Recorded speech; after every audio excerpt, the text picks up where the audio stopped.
for life, baby, this the part of the year. Oh, he's for life, we gon' stop, we gon' fight. Keep the crowd hype all day, all night. Excellent stories, the heat and the spice.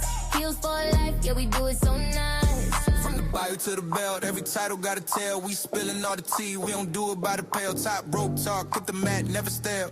This the podcast, keep it kayfabe on the scale. Gossip in the locker room, moves in the dark. Who's still in the spotlight? Who's missing the spot? Baby face.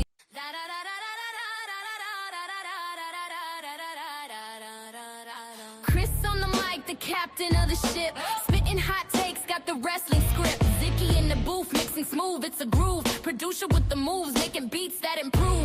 Mid-South with the facts, encyclopedia brain. Old school wisdom running through the vein.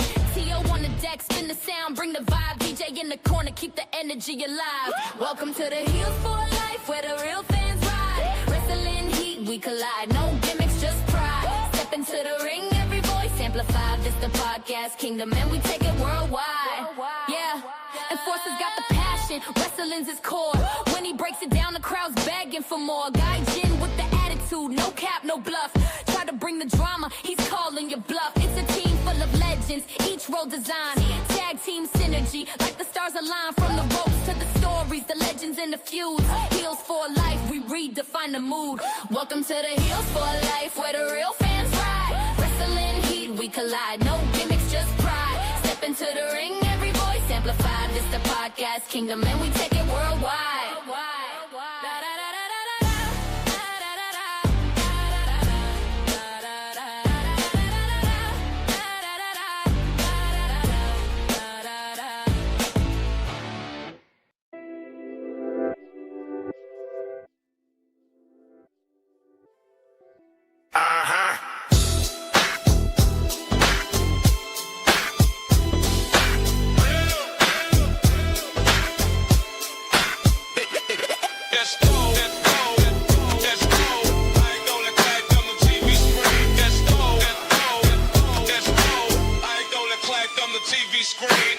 Heels for life, we in the zone. Steel chairs flying, bodies hitting the dome. Pyro pop in the crowd in the rage. Wrestling's all gospel, we preach from the stage. No face turns, just healing it raw. Fighting the rules, straight breaking the law. Mike in the ring, we cutting promo. Pie going platinum, better check the logo. Heels for life, we don't play fair. Gold belts, loud chants, feel it in the air. Heels for life, the squad so mean. Black boots stomping through your TV screen. Bell rings, we calling the heat. Pie bomb takes, we slamming the beat. Tag team of truth, no kayfabe here. Loud like a pop when the champ appear. What's going on, wrestling shoe believers? It's a great day in Sunday.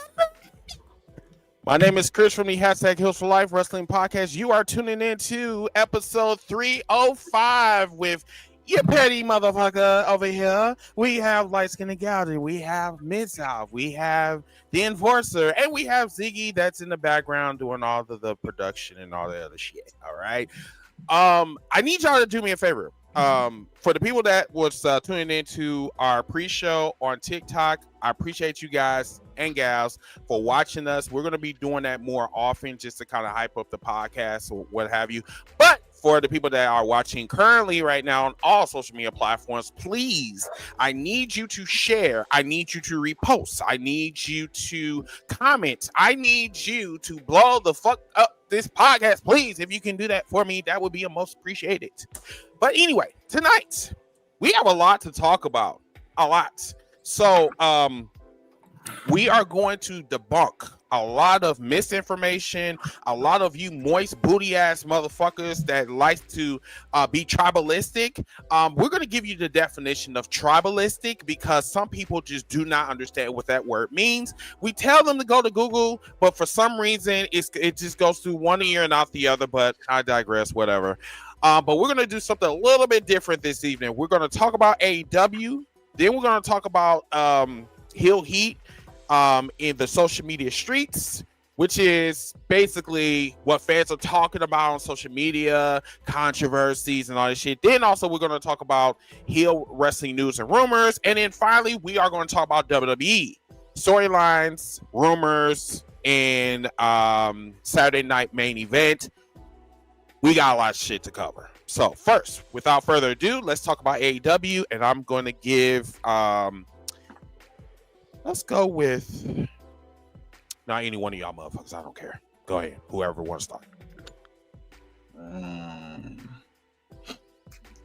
Let's talk about blood and guts. Blood and Guts has been announced, and we know it's going to be not just one but two Blood and Guts. We got the women, and we got the men. Total difference is the women going to have 12 women. The men is going to have the standard 10.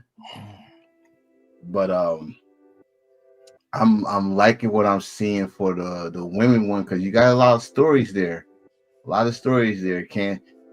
question, can Chris Statlander and Toni Storm coexist? Who's the team captain on Mercedes? Because you know she's going to say she's the captain of that team. We go see Maria Shafir. Not just playing a role, she's going to be in this match. The what they call themselves, the Triangle of Madness. We're gonna see all three of them in the ring and much more. Another thing about I said Chris Statlander and Toni Storm, or about Chris Statlander and Willow. It's a lot of stories in the women that I like to see, and not only that, this is the first Blood and Guts for the women, so they go and show the fuck out. We know they're gonna do it, and I can't wait for that. The men's side, I'm kind of not confused, but I'm not really like the AEW does this. Like they push it together, and I like, you know what? I know it's gonna cook. I'm not gonna worry about it, but I know it's gonna cook. This corroboration thing against the Death Riders is the question: is this gonna be the end of the Death Riders, or are we gonna see the cracks in the Death Riders during this match? So that's probably the one thing I do want to see about the Blood and Guts. Anything else, gentlemen, y'all want to talk about with AEW? Well, number one, when it concerns the men, did y'all forget that there is somebody within on the conglomeration side that really doesn't seem to fit in a whole heck of a lot? Can I see that poster? Yes. Roger Strong. Yeah, there you go. Pull up the poster for us one more time, Ziggy, if you could. You still with us? If we can, I can do it. Hold on a second. I think that happened. When you look at this poster right here, you have the Death Riders, which are they think as one. They are a unit. You have 5 individuals on the other side that pretty much all have beef with the Death Riders, but they all have it, they want to end it to their own fruition, Like you said, Enforcer, this match is going to cook, but I believe there is a story here with Roderick Strong being the odd person out. Yes. And knowing the fact that he has a family member in his wife and Marina Shafir that is a part of the Death Riders. That right there could play a part into the storytelling portion of this match. Like, yes, it's going to be a violent match, but there will be some storytelling involved in this match, I believe. Now, I'm sorry. This add on to what you're just saying right there. Go ahead. Just like you said, the story it's going to be story based. Like I said, we already know. Since Moxley supposedly gave up against Darby Allin, we've been seeing some cracks lately, especially with him against Kyle O'Reilly, right? And you just really open a lot of, in my opinion, you go open a lot of people's eyes if they watching this shit now, or they go watch the clip of it. Can make sure I clip this part. As you said, Roger Strong has always been the odd one out. Even in the video. He walks out on the video. He don't want to stand nowhere near Orange Cassidy. Darby Allin's not even part of the corporation, but if he's part of the Death Riders, he want to be involved because he said their struggling. Their struggles are not. It's not over yet. I gotta tell you. So my thing, it's gonna be stories based. I just like.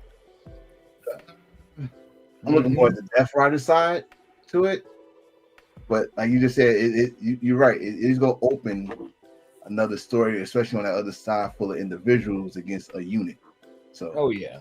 So. Now, when it pertains to the women, so to speak, we are going to get the age-old question asked: what happens when you stick 12 women inside of a cage, and what happens? Because this is going to be insane, and I'm here for it. I'm loving this because yes, Enforcer, all 12 of these women have egos. Let's just keep it a buck. They all have egos, especially the ones on the left. When we're talking about Mercedes, Megan Bain, Tekla, the Sisters of Sin and Julia and Sky Blue, Marina Shafir, who believes that she's the baddest woman on the planet. I believe I asked the question in the cookout not too long ago. Is it just me, or does Marina Shafir's aura seem to dwarf that of Ronda Rousey when she was in the wrestling business? Yeah, and it took a little while for her to get there too, which is great because that teaches all of wrestling, people on the internet have patience. No one wanted to see Marina Shafir 3 years ago, but now not only is she over, she might be must-see TV because you don't know.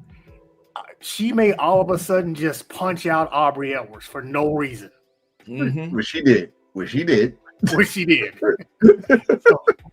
I'm loving Marina Shafir right now.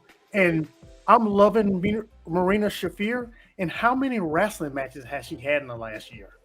Are we talking about AEW or are we talking about on overall? AEW television? Not even Ring of Honor, on AEW television. Not that many, but we love seeing her character. Love seeing what she gonna do, because what she is gonna do is usually unpredictable. And it's not only what she gonna do, but what is someone gonna do to her, which has also been key because she's taken some licks in the last year. So when you say that, bro, I remember people that did not want to see Maria Shafir. If you remember that infamous promo she did, they were like, "Oh my God, what is she talking about? What blah blah?" I think it was in Hometown in Buffalo or something like that. And she was just screaming. I can go back further than that. When her and the chick that's no longer wrestling anymore were in NXT and they were a tag team. Oh yeah. I had to fast forward that every single time. They were not interested at all. But Marina Shafir, they gave her time. They put her with Mox. Mox built her character over the last 2 years. Now she is insanely over. You know what aura I gave her? I gave her the beginning of China's aura. When I say that, remember when China first came, China didn't do much except for just still like this and fold her arms. Fold her arms, and if she unfolds those arms, you know something's about to happen, right? That's right. Marina just comes in and she just stand in the corner and she just look. He moved from that spot. Something's about to happen. So now, if you watch Dynamite, you listen to what Mark said on commentary. Open your eyes to what you just said. She has been caged. You ever try to cage a hunt animal, and then you open that cage, and what they do? The cage is open now, fellas. Yeah, and one more thing about storytelling with her. Her not being on the microphone, but you still being able to hear her was perfect. Is perfect. Because she has these one-liners. Well, she does the same thing on Twitter. Just saying F you whomever. That one thing right there that you can hear, but not on the microphone. It's important that you hear her saying it, even though the microphone is not in her face. It's crazy how much she's gotten over in the last 2 years. She's gone from like 0 to 120. And you want to get to if some of y'all want to get to the wrestling about, y'all worry about the wrestling of her, it's easy to find it. It's on YouTube. She's a Define Women's Champion. That's right. So and she cuts promos in Defy. Yes. Good yes. one. And they are good. They are good. So within those 3 years that she came to the picture, she worked on her mic skills. She worked on her aura, her wrestling. If you haven't seen it, get ready. She's worked on it. The beauty about this is, we said this about someone else we go talk about later, is that we saw her development firsthand. Not in no school. We saw it in front of the camera. We saw her failures. We saw her ups and downs. And like you just said, it's called patience and long. Let me do it. Storytelling. Right? Storytelling. This is a beauty. This is a beauty thing about wrestling, man. Like, it's not, some people, it's not gonna hit like that. It's not gonna hit right away. But when you got it, when the long term comes and it finally hits, and just like when she first came with Mox, before Mox even put the belt in the briefcase, she was the chick that handcuffed the briefcase to her, not Moxie. It was her. Like, she was daring motherfuckers to come and take that briefcase from her. And like you said earlier, we was all like, all right, who's gonna be the first one to hit her? Who's gonna be the first one to hit her? Someone's gonna hit her. Who's gonna be the first one? And when it happened, it was a big deal. Yeah, they're married, T-Bone. Yeah. They definitely married. So and they got at least one kid. Oh God. Yeah, I think they've been married for a long time, even back to when they were all in WWE together. Yeah, they were married in 2018. Hey, naughty. Oh wow, so this was recent. Then when they was in not recent, but you know what I mean. Okay. So for me, this is history in the making. Like, I still feel that 12. Well, then again, there's 2 rings, so I don't know what to expect, and I think that's why I'm so anxious to watch this match, because like the women has been really killing it this past year, and they know that this is their chance to really shine, and the spotlight is on them. Like the men's, I get the men's, but the women's I'm really looking forward to. I don't think they really do understand that there are women that's outside of AEW that's going to be looking at this match, and a lot of them are going to be probably interested, depending on the outcome of this match. There's going to be a lot of brutality. There's going to be a lot of ugly shit that's going on. I really believe that the women's going to try to outdo the men, and I'm here for this. I'm really here for this. So, but yeah, that's all I have to say. Personally, I hope they're the main event. The women should be the main event. You know what? We always want the women to be the main event on certain, because sometimes they have the best stories, sometimes it's historic.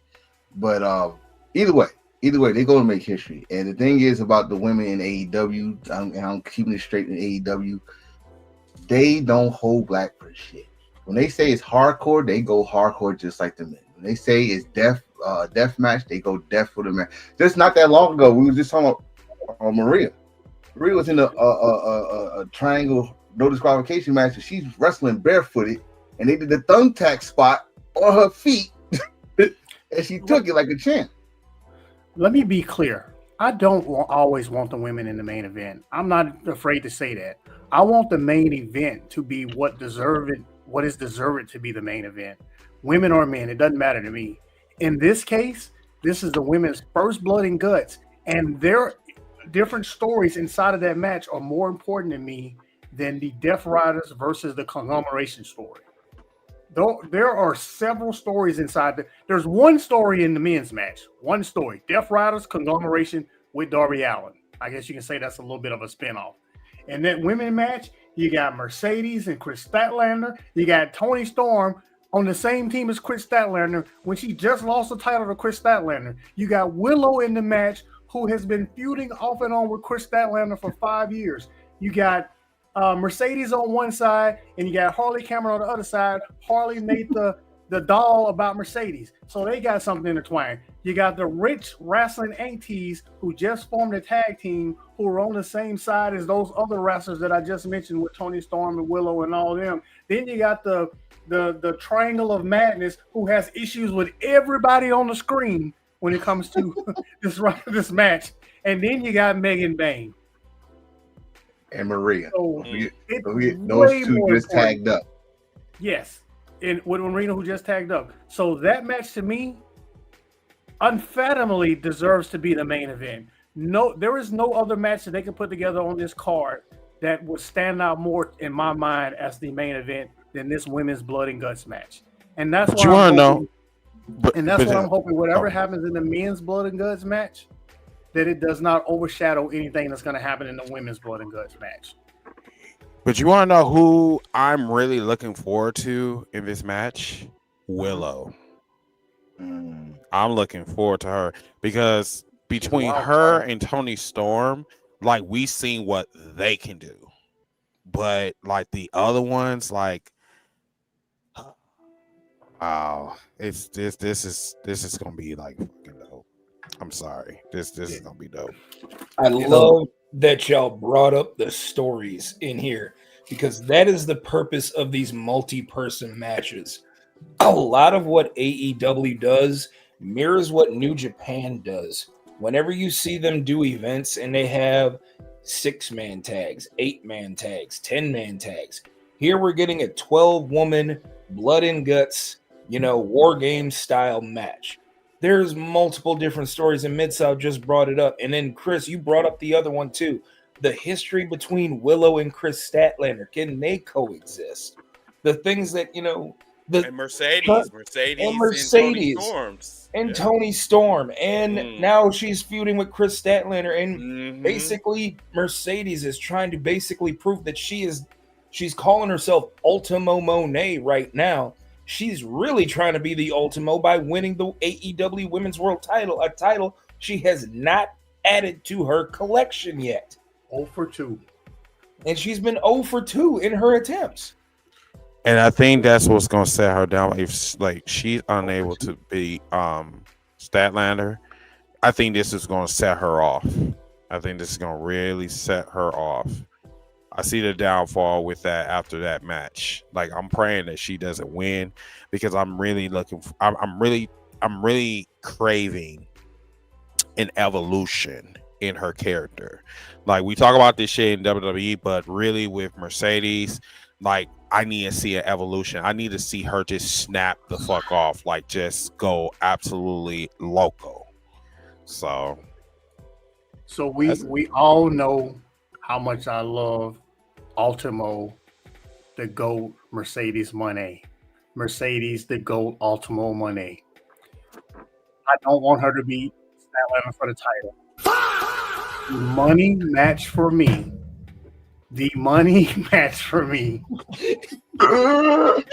is I need them to build to Statlander versus Willow. Yes. That needs to be the title match. Yes. And I wouldn't mind. I know this me fantasy booking. I wouldn't mind Willow turning heel. I wouldn't mind it. I don't know how it would happen. I don't know how it would happen.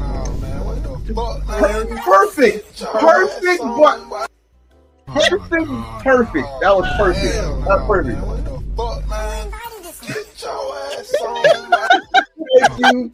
I want to add that is not me doing that. That is the wild. Oh, fuck out of here! You got the soundboard too. Shut up. You a snitch? You dry snitching? Yeah, I'm a snitch. I'm a baby face on the heel. Man, mother, you know what? You are just as slimy as me. So shut up.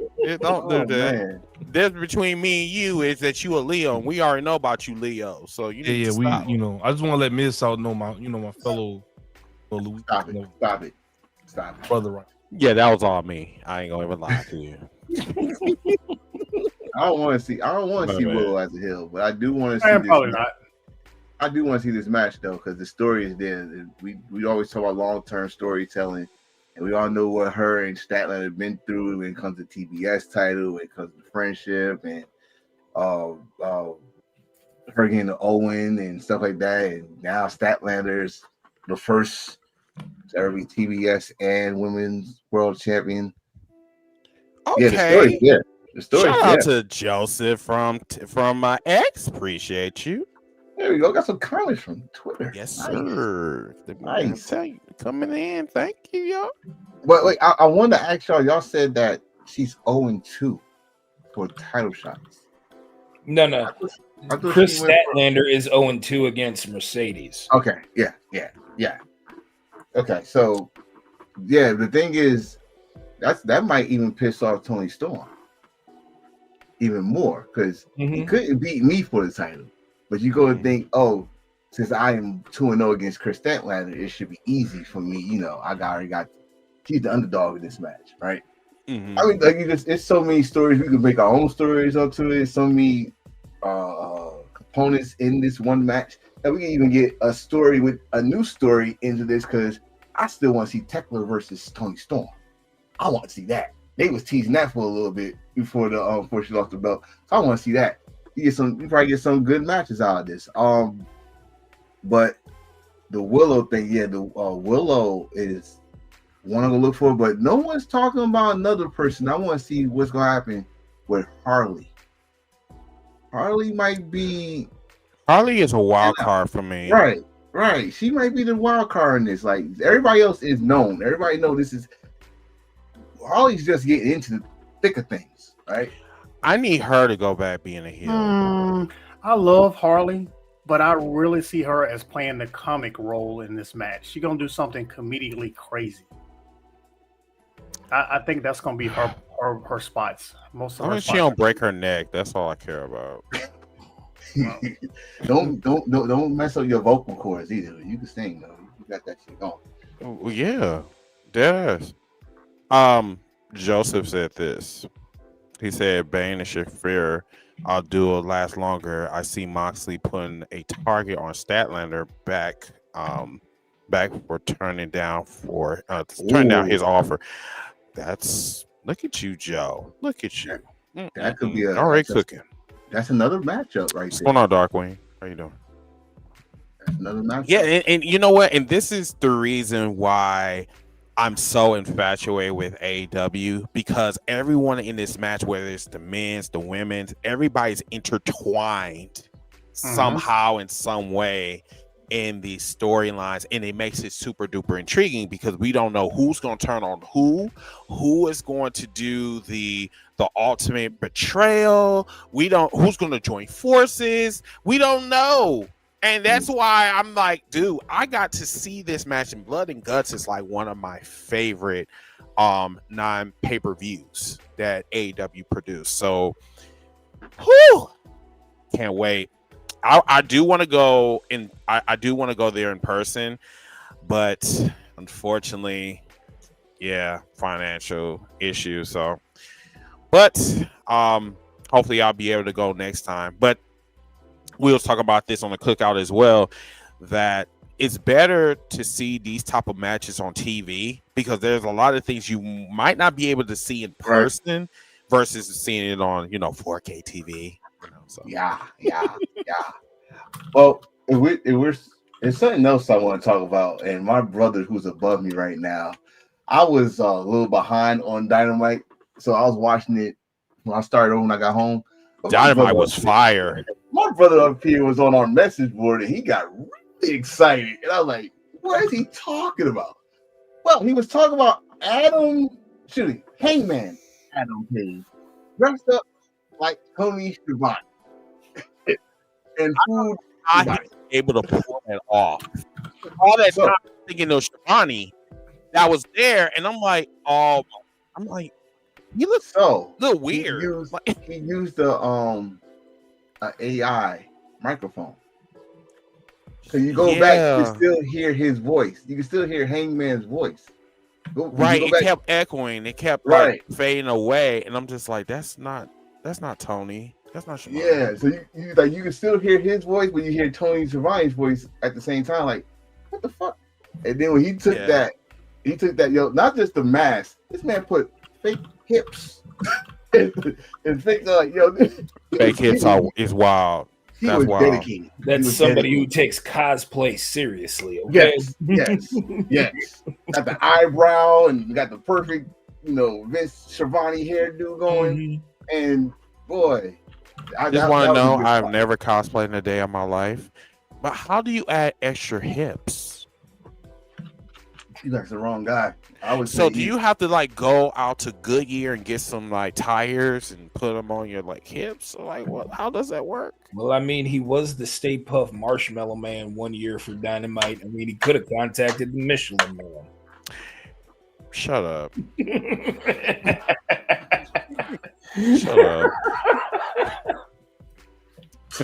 Damn. Wow. Let him cook. Wow. This is No.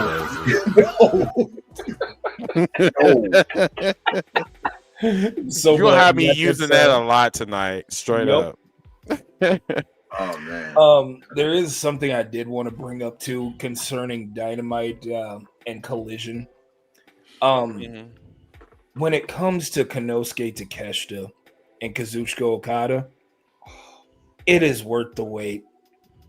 It is. I'm loving everything that they are building up right now because it is so worth the wait. We all know it is going to lead to an eventual blow-up match between Takeshita and Okada. We know we're not going to get it at Wrestle Kingdom. It was just announced that it's winner take all at Wrestle Kingdom 20, as Takeshita will defend the IWGP World Heavyweight title against the IWGP Global Heavyweight Championship in Yota Tsuji. Yes, sir. And it's winner take all, which tells me the Global Championship is eventually going away. See, that's where I'm afraid, because the last time he did this was for the Intercontinental title, and that disappeared. And that's what made Cody's neck tattoo the damn blue belt. But I am with you on this because I am loving this. Y'all can't see the whole background, but my background is the middle finger happy face of Okada, which I call is Okada such energy. a fuck face. I swear. That's Okada energy, and I love Okada energy right now. Everybody should embrace Okada's energy. Fuck you, bitch, with a smile. Okay, fuck you, bitch. And I'm here for it. Yes. Okada's smile. I like the fact that all the stuff that we're getting between them right now. Yes, we know it's going to lead to a match. Yeah, but the antics that are happening right now are it's good enough for now. It's good enough for now. Drag that thing out a little while before we have this match, because it itself alone is almost must-see TV, because we know that sometimes, especially forcing them to tag together, that there's going to be blow-ups during the match. Having them, having the Don Callis sit down with all his members. We know something's going to happen between Okada and Takeshita during that segment. So they got to pull something like that again. It's hilarious. They already teasing that they gonna kick him out. Like, Rocky goes talking about, he had traveling issues, and then he walks out. Like, you teasing this. This is they're teasing it. It's just a fact of like when and where it's going to happen. Right. It could happen on a pay-per-view. It could happen on Dynamite. It could happen on Collision. And that's the one thing too. We really don't talk about. Collision have some bangers. They have some very interesting like storytelling on the Collision that, like, Tony always reminding us, like, hey, you need to turn into Collision too. Not only Dynamite but definitely Collision. Speaking of when you said that, that's what I was going to bring up next. I think we said on here our front runner for rest of the year is Bandino. Yes. Bandino and Dorado cooked.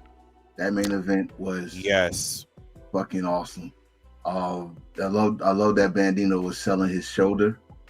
I love that Dorado took out all his interior. Everything that that this man could do. He showed it off on it. I think they celebrate Mexico Day of the Dead, if I said that right. And they cooked. I'm sorry. I love that match. Bandino. I've been saying Bandino. I love Bandino matches this year at least 4 or 5 times. So it was a pleasure. Like, see, I don't want to throw this in your face. I promise you I don't. It was a pleasure watching him in live. Like, it's, man, it was fucking insane. I watched them live. I know it. I watched them live. I'm good. Oh, I'm sorry. Okay, I didn't want you to feel left out. I'm sorry. No. Okay. But Miss South, you know the crazy thing about that though, Chris? The other person in that match has also had a great year. We can't sleep on that. Takeshita's year is insane. Yes, Takeshi. Man, that man has had a monster year. I think we said that last episode. This is not only this year, but last year. Like for the last 2 years, that man has been cooking. I think we said that last week. Like this dude, especially Ziggy, you want to come back on here for a minute? Like me and Ziggy been begging for this to happen. You know, Ziggy is not gonna come on here because he got to stay straight. Yeah, he is. Were you talking about Takeshi? Oh yeah. Yeah, he is. Takeshi for a few years now, bro. We've been waiting for this. Wait 1 minute. Is that your living room? Hey man. Fucker, why the fuck you listen? You know what? I'm have a discussion with you. Hey, you know why?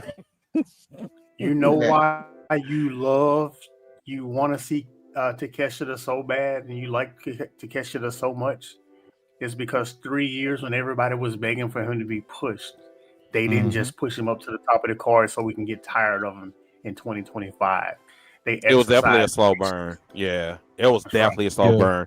I can honestly say this. Can I pray first? Okay. Lord is my shepherd. And no. Hold on 1 second. That's the wrong one. Okay. Jesus, I pray. I do not want to say this, Lord. I swear to God, I don't. I guess you were somewhat right, Miss South. There, I finally said it. All right, I need a theme. I'm gonna make a theme for anytime somebody says I'm right about something, and we need to play that. It could be like a 3-second clip. Every time somebody say I was right about something, I need it to play. It's official. You suck.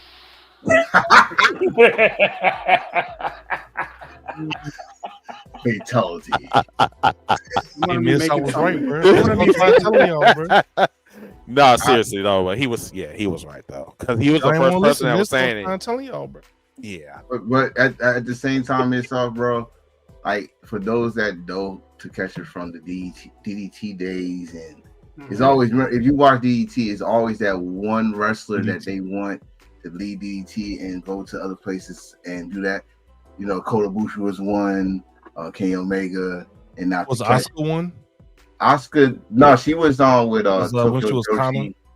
Yeah, Asuka was a freelancer. Yeah, I got you. Asuka was a freelancer, and she had her own promotion, Kana Productions. And that's when she got smacked the fuck up on Minoru Suzuki. But the story. Oh, that was part of the match. She said she wanted to show how tough she was, and he said, "I will oblige." That's good. Beat the shit out. But Takeshi. But when Takeshi came here and like you get him a big spot like they did within 1 week, then we like, okay, you put him in the spot now. Let's do something with it, and you didn't, and it almost cost y'all because he was about to leave. Like he was like tired of it. He was about to leave. And you know the rest is history. But Takeshi was about to quit, right? Yeah, he's about to go just stay in Japan. Like shit, what the hell I'm doing here? But dude, he's another one of those front runners. Look at that. Look at this boy. Look that's what the fuck? That's Takeshita, bro. That's when he was like DDT. He was like 14. There was never a time to play that fa noise. Yeah, most definitely. What happened to him? Matter of fact, we need another one. That man was hungry. He had no donuts. Is it that he didn't get the SNAP benefits, or like what's good? Wow. Oh, okay, I'm sorry. I'm so too soon. You know what? Okay, that's 3. That's not what I meant, everybody. I'm listen. The man is fucking struggling. Jesus. He ain't there. Listen, he came to America with the Golden Corral and a goddamn soul food restaurant. He gained some weight. Man was hungry. Yeah. See?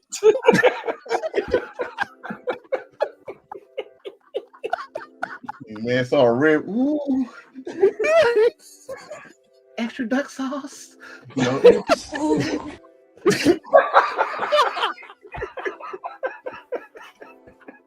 Ladies and gentlemen, this is your first time here every week. It's something new here. You don't want to miss an episode of hashtag Lyfe Wrestling Podcast. There's something new every week. Oh, shit. I swear, Ziggy, I should have never seen this soundboard. Now you're in That's trouble. why I didn't fully tell you about it. You don't watch the Wolfpack Wrestling Podcast? That's why Josh just be going crazy on that soundboard. Yo. Him in the statement.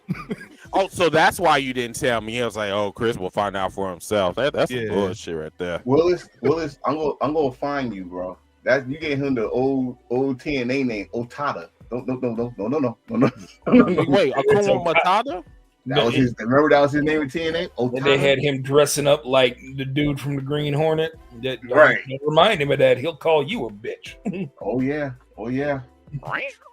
Mm-hmm. And smile when you say it. Mm-hmm. Bitch.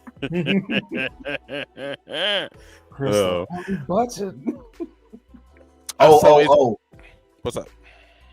What did y'all think of Tegan Knox and her tag team partner girlfriend match with Megan Bayne and Maria Safer? That was before my time.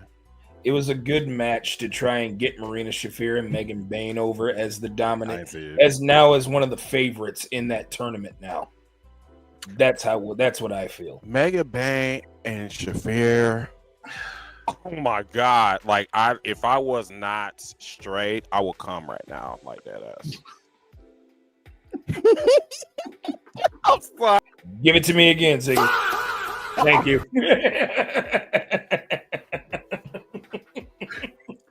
Did you just do that? Yeah, he did. Did you just remove me? Oh wow! Wow! God, bro. Oh, hell no, man. What the fuck, man? Get your ass on, boy. Oh my God, bro. Oh, hell no. We gonna have too much fun with this soundboard, I'm telling you. Get your ass on, boy. Okay, I'll refrain from those type of activities. I'm sorry. My bad. Made me feel bad now. Damn. It seemed like Tegan Knox was more focused on kissing her girlfriend than wrestling. Did she kiss her on live TV? She kissed her twice. Oh. And she was trying to do it a third time, but Megan Bayne said, "Bitch, not today," and she suplexed both of them at the same time. Oh, well, damn. See, I didn't see that. I think I was making some fried chicken. Like, yeah, because when I said before my time, I didn't see it. Yeah, so when I said that, I wasn't being funny, but literally, I didn't see it. I did see it on social media that like they made they didn't make a joke out of it. It was just like that, AEW is promoting like same sex like relationships, but AEW been doing that regardless. They've been doing that since the company started. So this is not news, but whatever. I don't care about your sexual orientation anyway. If you're good in the ring, if you're able to entertain me, I don't care. Like we all knew about Anthony Bowens, like it. The fact that he came out when Harley Cameron debuted, he's like, "Sweetheart, I'm gay." Right. Not only was that a great moment, but I mean, it's like, who cares? He's still entertaining to watch. Right. I mean, even though that whole this and all this, I don't know. It's just not really. Speaking of Anthony Bowens, for me. During that Okada Takeshita tag team, they was facing the artist formerly known as the Acclaim, and they had their problems in the match. So, what are we doing here with these two? Like, are we gonna get them back together, or what's going on? Because it seems like they're turning Anthony Bowens more heel, and Max Caster becoming the face now. I think for me it's a slow burn, like with the Takeshita shit. Like I don't think it's gonna be that much of a slow burn. I think it's just gonna be like it's a gradual process. Like they're not gonna go like full throttle into it. I think it's a gradual thing. It'll probably be like maybe 6 months, maybe even shorter than that. I'm not exactly sure. I don't know where I stand with the Acclaim right now. I don't know if I want them back. I don't know if I want them separated, because to be really honest with you, I really don't care, if that makes sense. They lost their thrill for me in on TV for I think after they lost the tag team titles, and then personally, Chris, you already know we witnessed it firsthand. That attitude outside of well, not that. I ain't gonna say that. I'm gonna say Max Caster attitude. Max Caster is not professional. Anthony was cool. Anthony was cool. He was. But Matt Caster was a little prick, and you know. Yeah, man. What did he do? We went up to them, and because they were talking, and we made sure that they were done. And we came up to them, and Matt Caster gave me a dirty ass look. He was like looking down at me because he's tall. He's like probably like 6'2" or something like that. So he looked at us like it with a disgusted look. I was like, shit, I got some fucking pie on my face. Like, the fuck? And I'm like, I can get it off. I'm like, the fuck? And he was just like standoffish and shit. So I went over to Anthony. I whispered to him. I said, I appreciate what you're doing for the community. He gave me the scissor, and all that shit. But nah, And the crazy thing about that situation is now it's just Chris and Anthony talking. I'm with my wife. I'm recording the whole floor. Like, okay, we in here. There's a lot of cool wrestlers and stuff like that. This Bo here go to, and hey, he recording. You're like, I didn't even get to this side yet. Yeah, and he was like, no, there's no recording. I said, first of all, he wasn't even fucking recording you. Like, what are we doing? I was like, let's go. Yeah, that man pissed me off. Yeah, we walked down. That's when we saw Izzy. We walked off and we saw Izzy, so we was chilling. Yeah, we seen Izzy. He took a picture. Might explain why he ain't getting pushed. Might be because he's probably been a jerk ever since. Yeah, so you know, he's a curtain jerker anyway. So wow, that's the nicest thing you said about him. Try to stay professional, like some people. Anything else happened in AEW? No, that's about it. Yeah, that's about it for me. Fellas, comment section. I appreciate everybody from X. Well, some of y'all from X that's tuning in. Definitely put out your comments if you are watching us currently. If you do, come on now. I know y'all are not that scared. Come on now. You got all these fucking comments that y'all be putting out in some of y'all posts. We gonna address y'all in a minute. For some of y'all, but I love y'all. I do. I love y'all. But no, seriously, repost, share, comment. Shout out to Joseph from the Cookout. King John, thank you so much for reposting and talking from X. I appreciate you guys. So in a minute, Ziggy, are we Heel Heat in the social media streets? That is next. So we are going to discuss what we have been seeing. Yeah, what we've been seeing from you guys on social media. I guess I'll kick this off. So the tribalistic attitude, we were talking about this before we came on here. I do not know what's up with these WWE fans. It's like you can't mention WWE fans in one sentence. I don't know why, because you always got AEW in your mouth, but you thinking that your fan base is not subjected to criticism, like you're free from criticism. No, the reason why people criticize you is because number one, y'all don't take baths, and then number two, you have the diarrhea of the mouth. Now you can sit up here and you can say that I'm a fat nigga that got like a loud ass mouth, and yes, I do. But at the same time, though, like when I talk about wrestling, I like facts. I don't like opinions. And you know, some of the shit that we seen last night, which we will address, like with the WWE news segment, y'all do the absolute most, and it doesn't make sense. I'm saying, listen, bro. So we did a cookout like yesterday.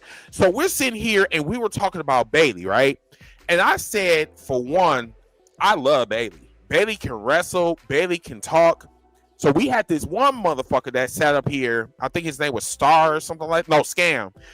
He said that Bayley did not have or do not have a character. She's not entertaining.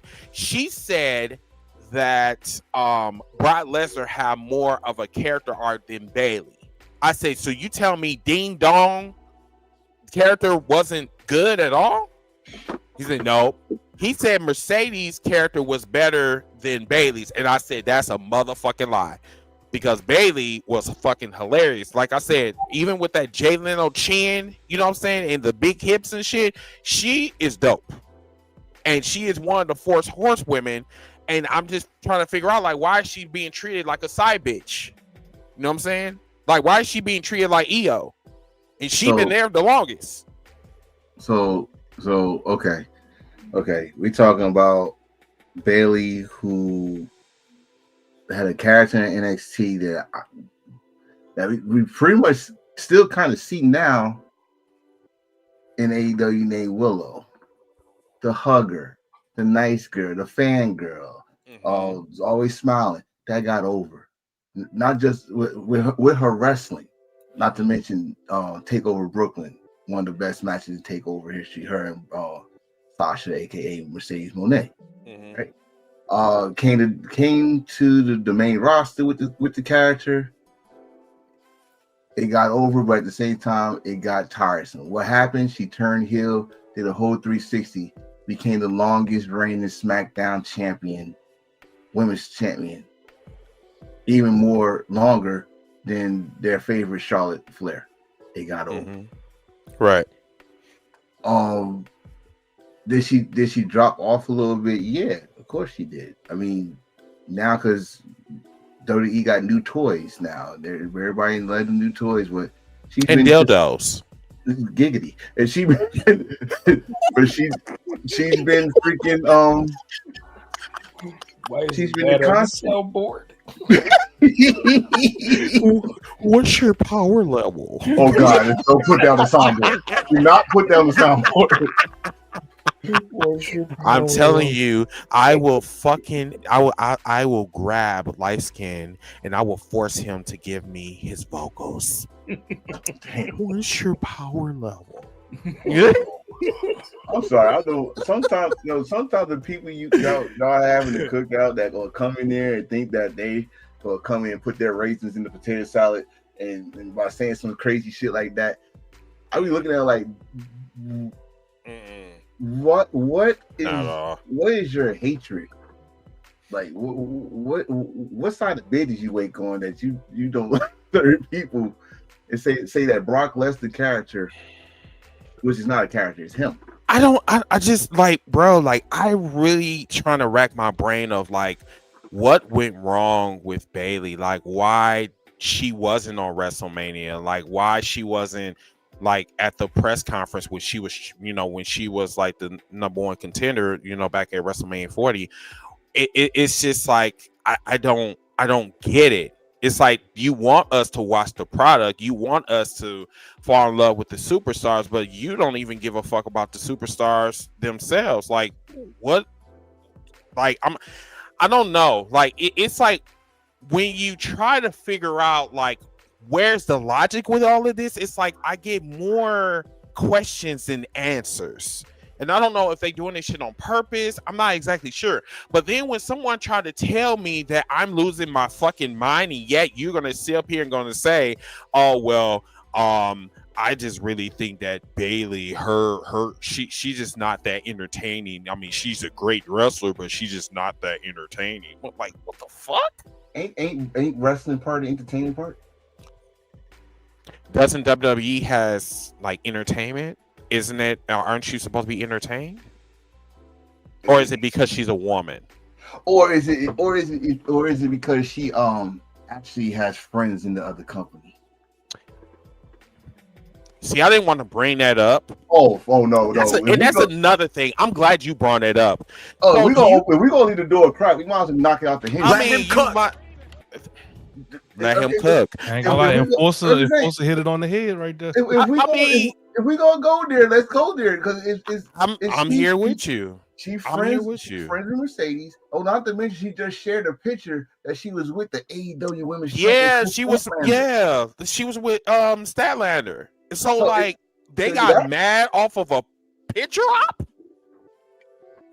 A picture. Wow, work, bro. She goes to the shows and be. That's her best friend. Fans.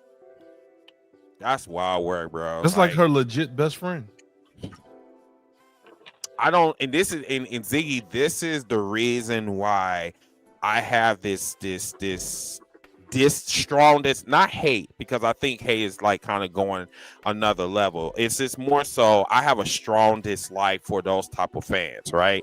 And Mid-South and light skin, you know how like I literally have to like just like I gotta pray because there are people that do actually come into the space and they are there to troll, as you seen last night. If you was not there, they just come in there, see if I can piss you off, and I get my jollies or whatever. And unfortunately, that is what the IWC is. It's not about intelligence. It's not about having a cordial conversation. It's about who I can piss off and blah, blah, blah. If you have never seen that one dude from TikTok where that man, like someone literally came in and called him gay because he was talking about Pokemon cards. This motherfucker, oh my God, this is life. This man, like 2 days later, said, I know where your motherfucking mama stay at. I know that your mama died. And I know that the two sisters that you have, I even know what ship that you are serving on a military base. I'm like, yeah, he roasted him. I'm like, that's called doxing. You said what? That's called doxing, when you like try to expose someone's location. Listen. That's crazy that they did that. This is the reason why I say just be human, just be cool. If you do not know how to be that, stay the fuck off social media, because there are people you do not know their backgrounds. Mid-South, you do not know their backgrounds. You don't know that they might crash your computer. All they have to do is get an IP address, and it's a wrap. You know, hey, have y'all ever heard of the game called Watch Dogs? If y'all have never heard of this game called Watch Dogs, that's Mid-South. Y'all just go ahead and Google that on your own. Bro. I'm trying. Mid-South, me and you best friends. We friends. Don't. Yeah, that's why I said like I don't, because like I'm an asshole. I am, but I will never go so far on like being like I just flat out disrespectful just because we have a difference of opinion. Yeah, like I mean, but see, bro, they was in the trenches together. Look at that. Wait a minute, is that when Mercedes had hair? She still got hair. She just like she's bald headed. Hey, Mid-South is on the panel, bro. That's strike one. Oh. I forgot about that. Yeah, bro. This is why I say I don't do the debate shit online with y'all. I ain't going back and forth. I'm not freaking typing a paragraph to your paragraph. Y'all get emotionally damaged and your damn butt hurt because someone disagree with you. Said butt. This is life. Everybody is not going to like what you like. Everybody's not going to agree with the dislikes that you dislike. That's what it is. What's up, Ladybug?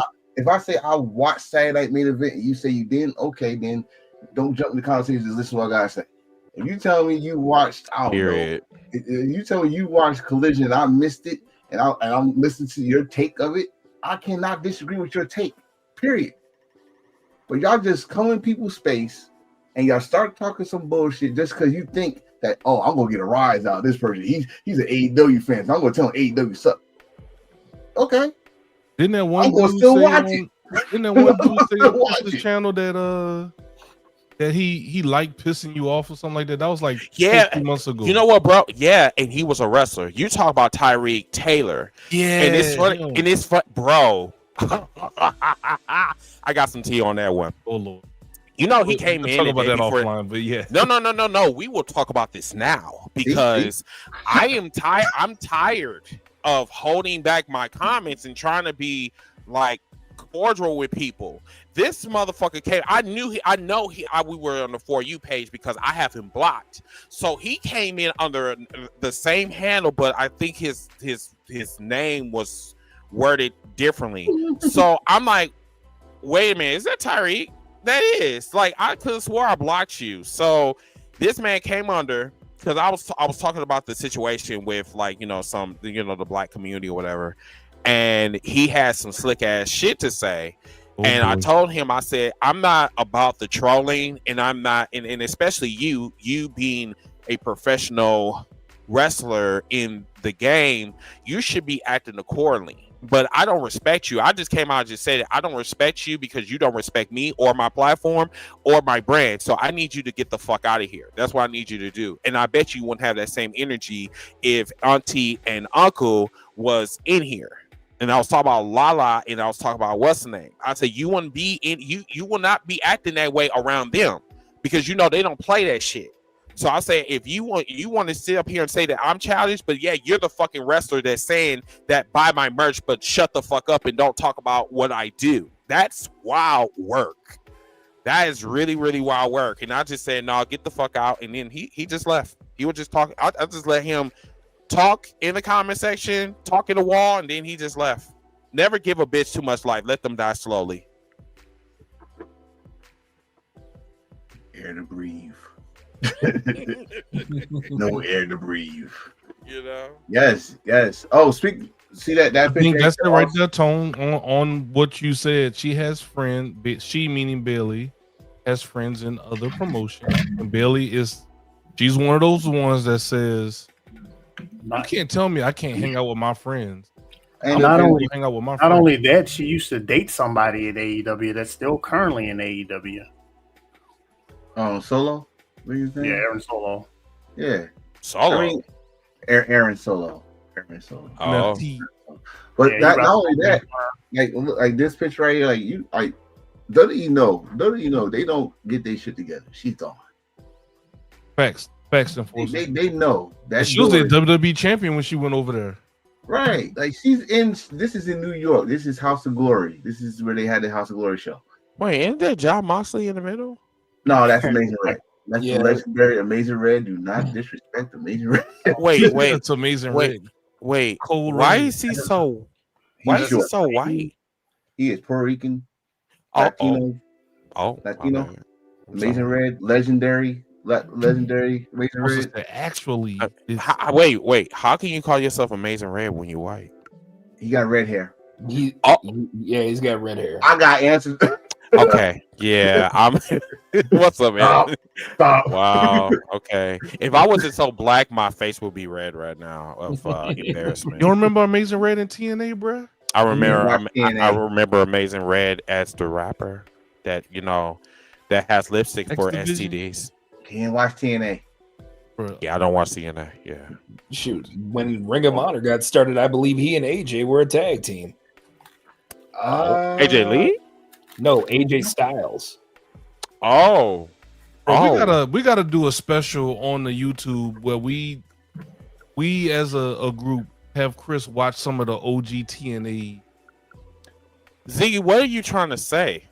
You missed out on some good wrestling, bro. I think you basically saying that I need to increase my wrestling knowledge, and I'm not. It's on the OG TNA. I'm not exactly happy that you decide to put me out there. Now, what we can do is we can go a few rounds. I can beat your ass again in Tekken if you want me to, because I actually enjoy doing that. You know what I'm saying? But yeah, I would love to watch some of them. This is not about Tekken, sir. This What's is going on? TNA knowledge. So Amazing Red and AJ Styles have a Ring of Honor World Tag Team title to their name. Look at that. Yes. Oh, okay. Shut up, Ziggy. Oh my God. I don't know why you trolling the fuck out of me. Stop it. Okay. But no, seriously, yeah, I would love to watch it something, because when it comes to like old school wrestling, if there's something I don't know, I would definitely sit down with you guys and definitely watch it. Yeah, because there's a lot I don't know. Honestly. Yeah, I mean, to help you know why people got so excited to see Bobby Roode and see like these guys work in TNA. Even though some people said they didn't watch it, but y'all cheered for them when they came to WWE.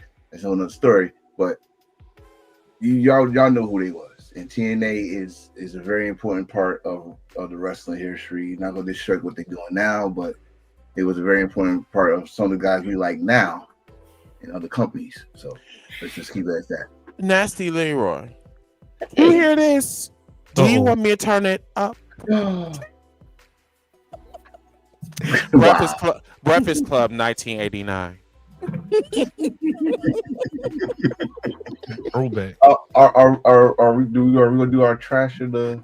It sound like Indeed. Ziggy, can you do the honors of putting up that person with the Snickers that he licks upside down? Oh Lord! Build the bag. Let's see if we have it on this.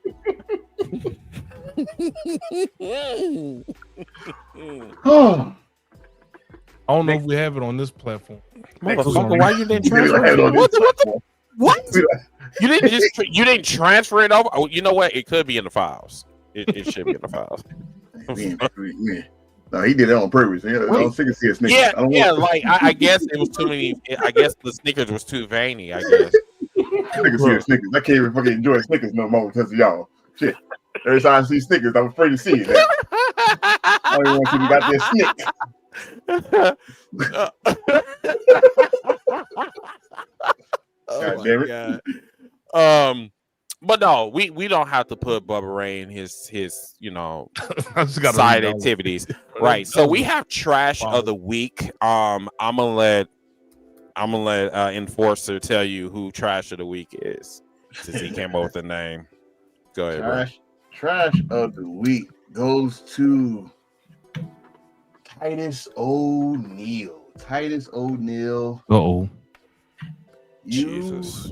To be as big as you are, and to say that you feel more safer to walking around Saudi Arabia than here is mind blowing. You do, dude. We talking about a guy that tripped.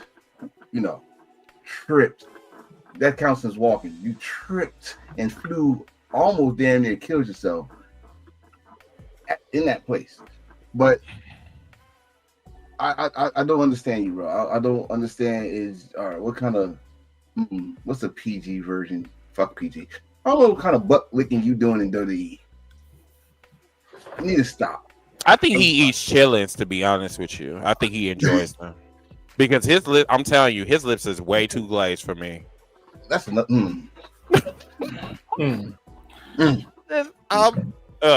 Boy, kiss chicken grease. Yeah, that's it. Yeah, I'm not wrong. There's way too much booty juice on his damn lips. I'm not gonna lie. That's just trash, bro. I mean, I could have gave it to someone else, but you caught my attention with that one. The problems, especially with the dirty money that's going on over there. You go talking about, I feel more safe over there than over here. Are you serious? And the crazy thing is, like, I don't know if he was actually serious, because no normal human being would say that shit. And I'm telling you, just like how you see on this picture right here, y'all, when he went under that ring, he went into the realm of obscurity and he came back as an ambassador. He never been the same. Never the same. What was it? Titus O'Neil. What was the shit? Worldwide Titus or Titus Worldwide that turned into World Slide. Right. That shit ruined people's careers. This is what happens when you slide in people DMs and then they reject you. Yep. Yeah, we're gonna call the Titus O'Neil. There it is. There it is. I mean, if you take your shot. You take your shot and you miss, you just got Titus. Period. Yeah. Exactly. You were supposed to go in, but you went left. They said access denied. Whatever. He didn't have to come in at all. Just don't. Even if you feel that way, just don't say it out loud. Exactly. Ridiculous. I mean, we know you getting paid, but I mean, my nigga, the fuck. We get that you were trying to sell tickets, but at the same time, that didn't need to be said. Nah, It He did. was did, doing, bro. he was doing so good. He's doing the convention tours right now, and he's doing so good with that. And then you open your mouth. Yo, like honestly, bro, that to me, like I don't know what they feeding y'all over there in Stanford. I don't know. I mean, the check must be good because to say that shit, the check is great, but that's the most stupid shit you could say. Because again, I'm not going over there when they can hold me hostage. When they can hold me hostage, when they can take my life and erase you from existence and say, "Oh, I don't know what you're talking about." Fuck that. No, I'm done. I don't even want to talk about him no more. Like, bro, where the fuck is Darius Young? Where your tag team partner? That's right. What we need to talk about. That man fell the fuck off. Yeah, so that is trash of the week. It's Glazing Lips, Titus O'Neil, that went under the realm of obscurity and came back like he's one of the characters from Get Out. So be honored that you're well, don't be honored that you're getting this award because like who wants to be trash. But yeah, Ziggy, we're gonna go to commercial break. We got like a minute video. Do you see the video that I put out? Okay. I see him queued up. Okay, so we'll be right back, and then when we come back, we'll do heel news and rumors. Thanks for watching.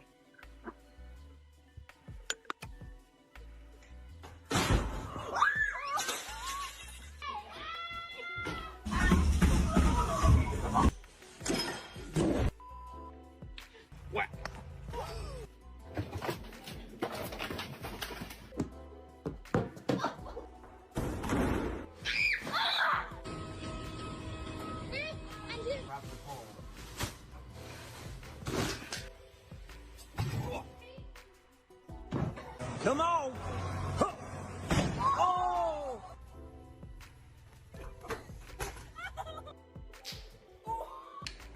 Oh my goodness. Musically.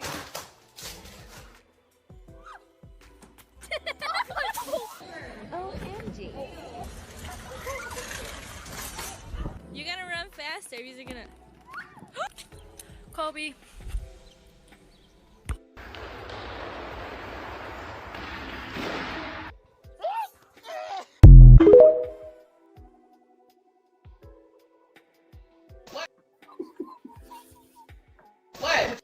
We got another. Go ahead and play.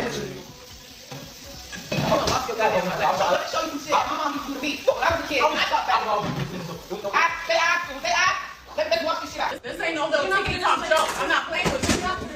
What are you doing? What the fuck? I swear to God, I know you guys. What the fuck you bitch at me for? Huh?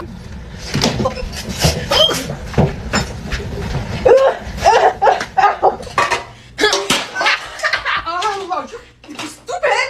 They're okay. What the hell? Do it again, bitch. Come. Let go. Come. Leave me alone. Don't make me. Okay. Oh my God. You crazy, man. What you gonna do, man? What you gonna do? What?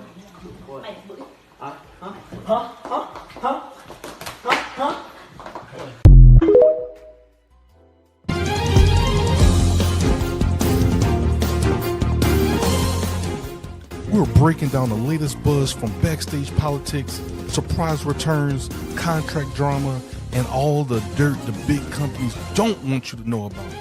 Whether it's AEW, WWE, New Japan Pro Wrestling, or any of your favorite indie scene companies. We've got the scoops, we've got the tea, and we might even have a wrestler to even talk about this. With a little bit of fantasy booking to spice things up.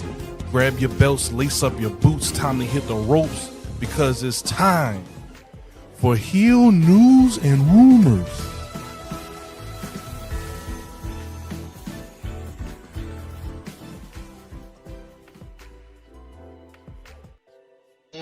Thank you so much, Ziggy, for that public announcement.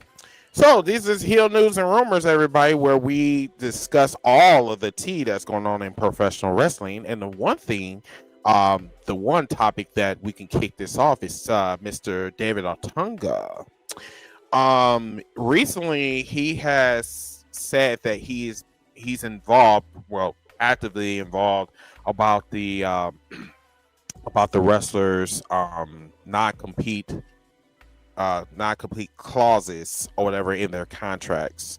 I believe, Lightskin, you can cut in any time you want to, because we were talking about this. I think this was like maybe about 2 days ago.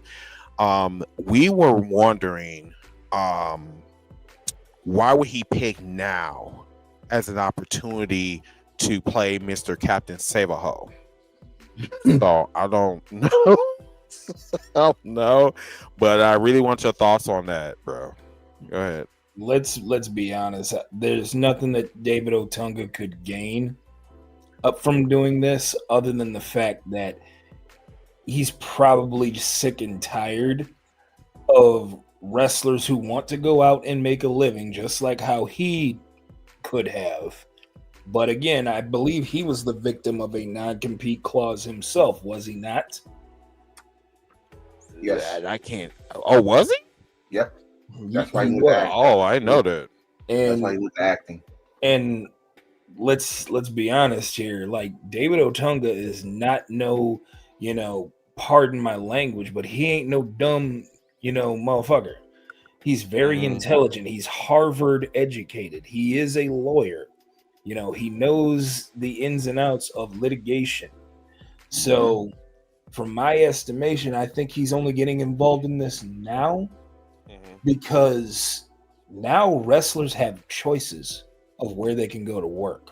Beforehand, you didn't the only choice where you can go to actually make the money that you can make was WWE.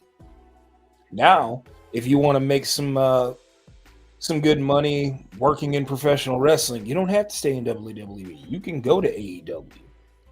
And AEW will allow you to go not only work there, but to work other promotions too as well on the indies. So I think we're only getting this now because David Otunga, I think, is kind of sick and tired of the WWE stranglehold on the professional wrestling scene. He does not want to see the business monopolized. And he wants to be able to allow or be the person that, I want to say, gives some sort of knowledge to these wrestlers and give them an out to the point where hey, you don't have to be in the non-competes because of the wording that they use in the contracts. And I believe the wording that he's referring to is that term independent contractor. Interesting. That's interesting. Bellis, light skin or?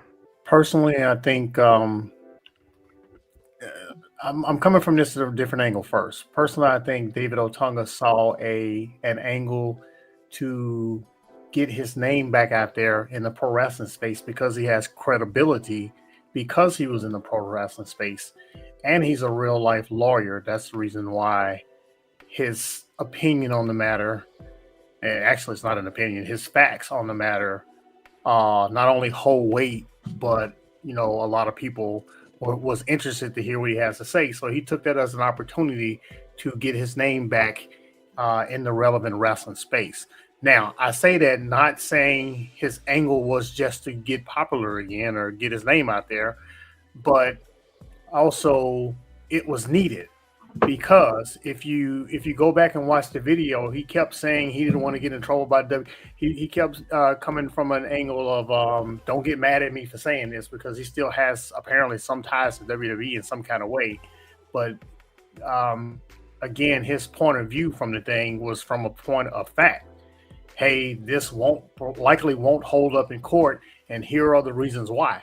So I appreciate every single thing he did in that video, because you can tell that every point that he made was strictly about the law and strictly sincere. So I can't knock him for that. Everybody wants to make money, but in this case, him doing it was not just about making money. It was about telling the truth. And the fact is, you can't get away with it. Okay, cool. Antonio, you can go. So first, like I just said, that this dude is a Harvard graduate, which I think WWE should learn a lesson by hiring these Harvard graduates, because this is the second Harvard graduate that actually is using their degree against them. And I don't know about putting his name back out there or not, but if he's willing to help these guys, especially these guys and girls that want to get out, you're not using me, but you're holding me hostage, and I'm not getting no work done, so that because they, as Lyskin said, reading a contract the way they worded wrong. It's good to have someone that's been in the business, that's been in that company, and can help them out. Because some people, which is a lot of people, don't read their contract. They just sign because they see the money. And they say, okay, I don't care. Just give me the money. But then you find out that you should have read your contract. That's why people get lawyers, and then people get lawyers for the lawyers, because all this stuff. So it's nice to see that he's using his degree to help out. Because the last time I seen him, I think he was on a movie or something. That's about it. So it's not wrestling related, and it's good to see that he's again using his degree on helping not just the old heads that want to get out of it, the new people to the business. Because you remember, it's a lot of NIL people that think, oh, I can't go to the profession I was doing in college, but he's giving me NIL money. So they're like, fuck it. But they not understand the wrestling business is a whole different beast. It's not just about wrestling. It's about, marketing and merching and, promoting and all that stuff.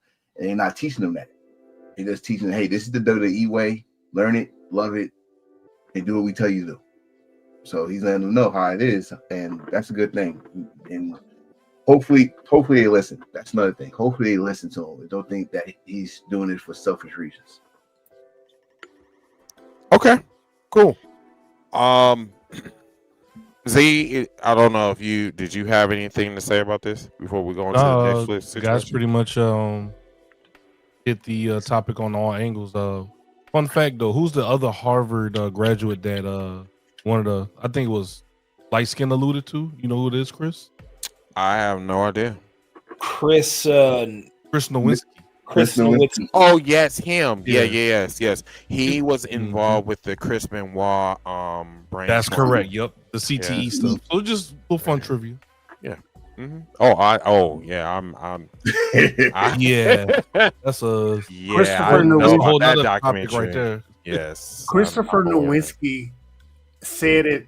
He said it to the public. He said it out loud that the Miami Dolphins should be arrested for putting Tua back in the game a couple of years ago. Oh yeah, he's serious about that. He's not just talking about wrestling. He takes that CTE. Yep, serious. 100%. 100% serious. Yeah. When Tua was down on the ground throwing up gang signs, they should have put him on the sideline. Yeah, that was not dangerous. gang signs. It was. Yeah, it was pretty scary. What else you got, Chris? Yes. So the next item is the Warner Brothers up for sale. So there are potential buyers, but one of them, and I don't know if this is a rumor or not, but this is just for conversation. So comment section once again for the people that's X or that's on X, because you guys are basically carrying the weight tonight. Anybody that's watching, please answer this question if you could, and definitely our YouTube friends as well. Netflix is interested in possibly buying Warner Brothers, but the background to Paramount or whatever that shit is, it's like Paramount something. Oh, I don't know. But it makes a very interesting conversation because Netflix has WWE in their content, and I just don't. I mean, WWE and AEW under the same like streaming umbrella. Ooh, that's messy work. That's messy. WWE, you're the NFC, and AEW, you're the AFC. That was Super Bowl. That's messy. That's messy. No, I mean, I like, okay. So we talked about this. I think this was a couple of days ago. We kind of brushed it off, but like it's starting to get louder. Like this shit, dope Superman. By the way, the conversation, y'all, is getting more and more louder. Because we don't like if Warner Brothers leave, then I can't say that that's the end of AEW because like Tony Khan can definitely go to another platform, but it's like what can you do?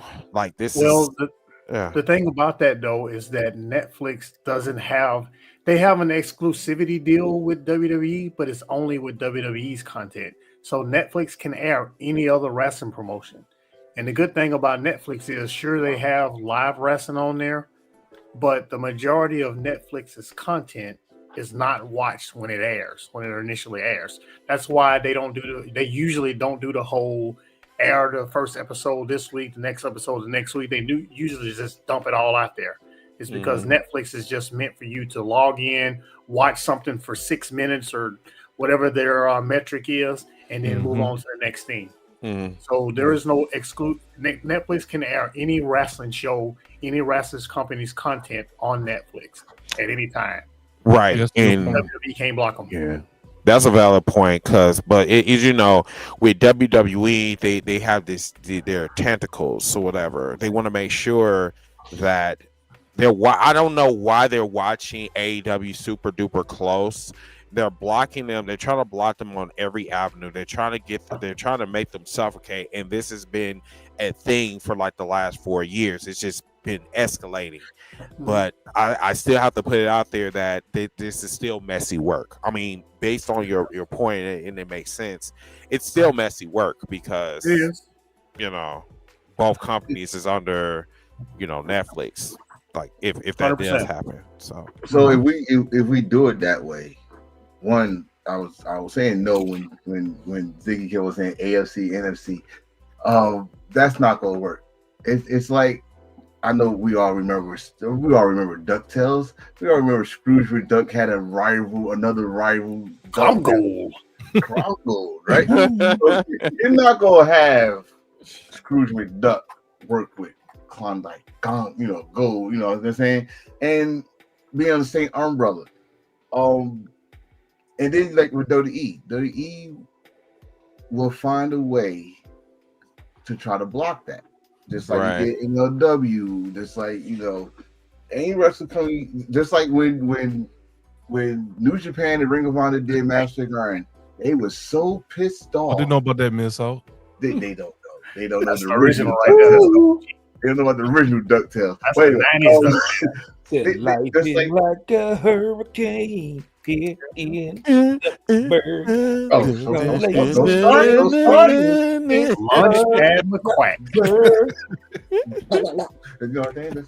My soul of mystery. Right history. Let him cook. Okay.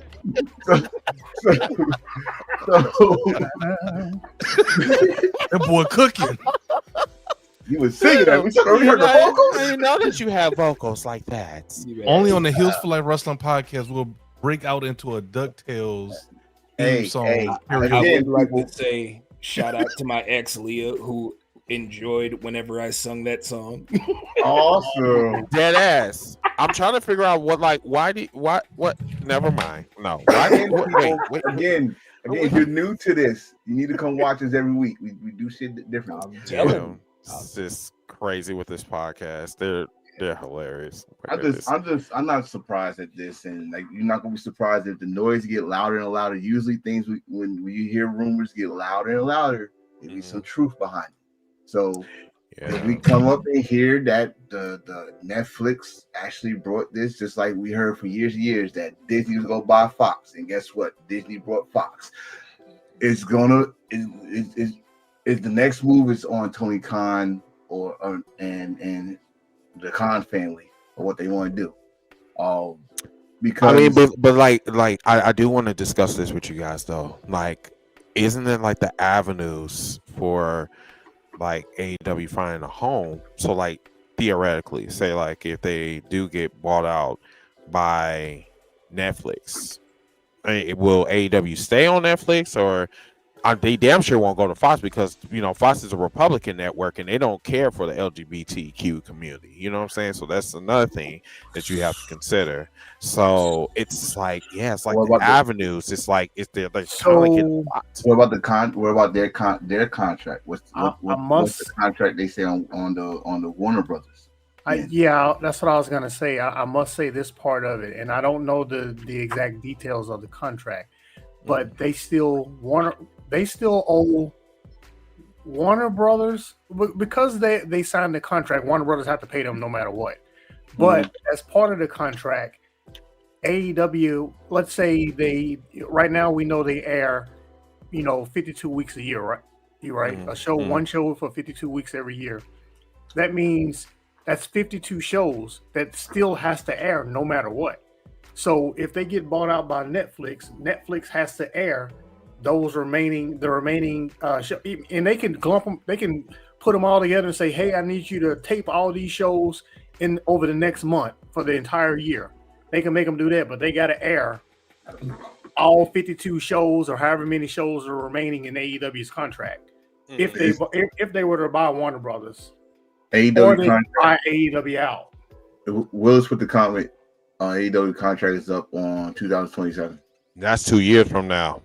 Yeah, so they would still have 104 Dynamites would still have to air, either on WB or on Netflix or Paramount or whoever bought them. 104 Dynamites, 104 Collisions. That's right. Woo! Well, thank you so much, fellas, for breaking that down. Yeah, or AEW would have to agree to some type of buyout with whoever buys the company, which means they could say, okay, you air the remaining 52 out of 100, and we'll pay you for those up front, which never happens. We'll pay you your entire contract. Just go away, because they could do that too, and AEW have to agree to it. But I don't think any of that's gonna happen because it's too valuable of a commodity. AEW makes a lot of money off commercials. People rag about how many people watch the show. They talk crap online about how many people watch the show, or the reported number of people watching the show. But look at the advertisements on the show, not only during the show but in between the commercial breaks. Look at their they don't have crappy advertisers. They got prime advertisers like DraftKings, DC, movies, products. They don't just splat labels on their rings. They actually got them splattered on their screens out there, and they make the commercial, and hell, they may even make match themes for the damn people sponsored for them. So those Ric Flair Woo Wings. And the most important thing when it comes to AEW, it is live content, which is hard to do on TV because for the most part, anything live is sports related.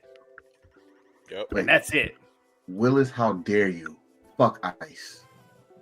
Yeah, that's another thing too. They have been racking up. I really don't want to talk about this, y'all, because this is really pissing me off and it's affecting a lot of people. They have been upping they got Ice too. Yeah, they're upping the ads for recruitment of ICE agents. It's disgusting. We've said this before. AEW doesn't have control of who. Right. Is it like the people who air that stuff bought that time slot to have it aired there? So, and Hangman Page has already put out there, hey, this is who you talk to. Tell them not to be buying up all the. Yeah. We all know how TV, production goes. They don't care. He's like, you want to buy this slot? Cool. I mean, let's just. I'm not here to knock nobody's hustle,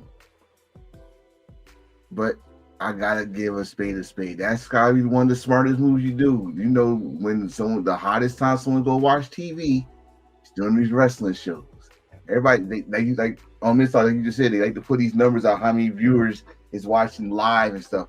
Oh, that's the best time to put our damn ads on. That's the best time to put our ads 3 to 4 times. And they gonna see it because it's gonna happen on each commercial. We gonna make sure we get the first commercial of each slot. And it's mind-boggling because I swear some of y'all be hypnotized to that shit too. They know it. Yeah, it's like almost like the Riddler and the mind brain draining like you know, device. talk about that movie.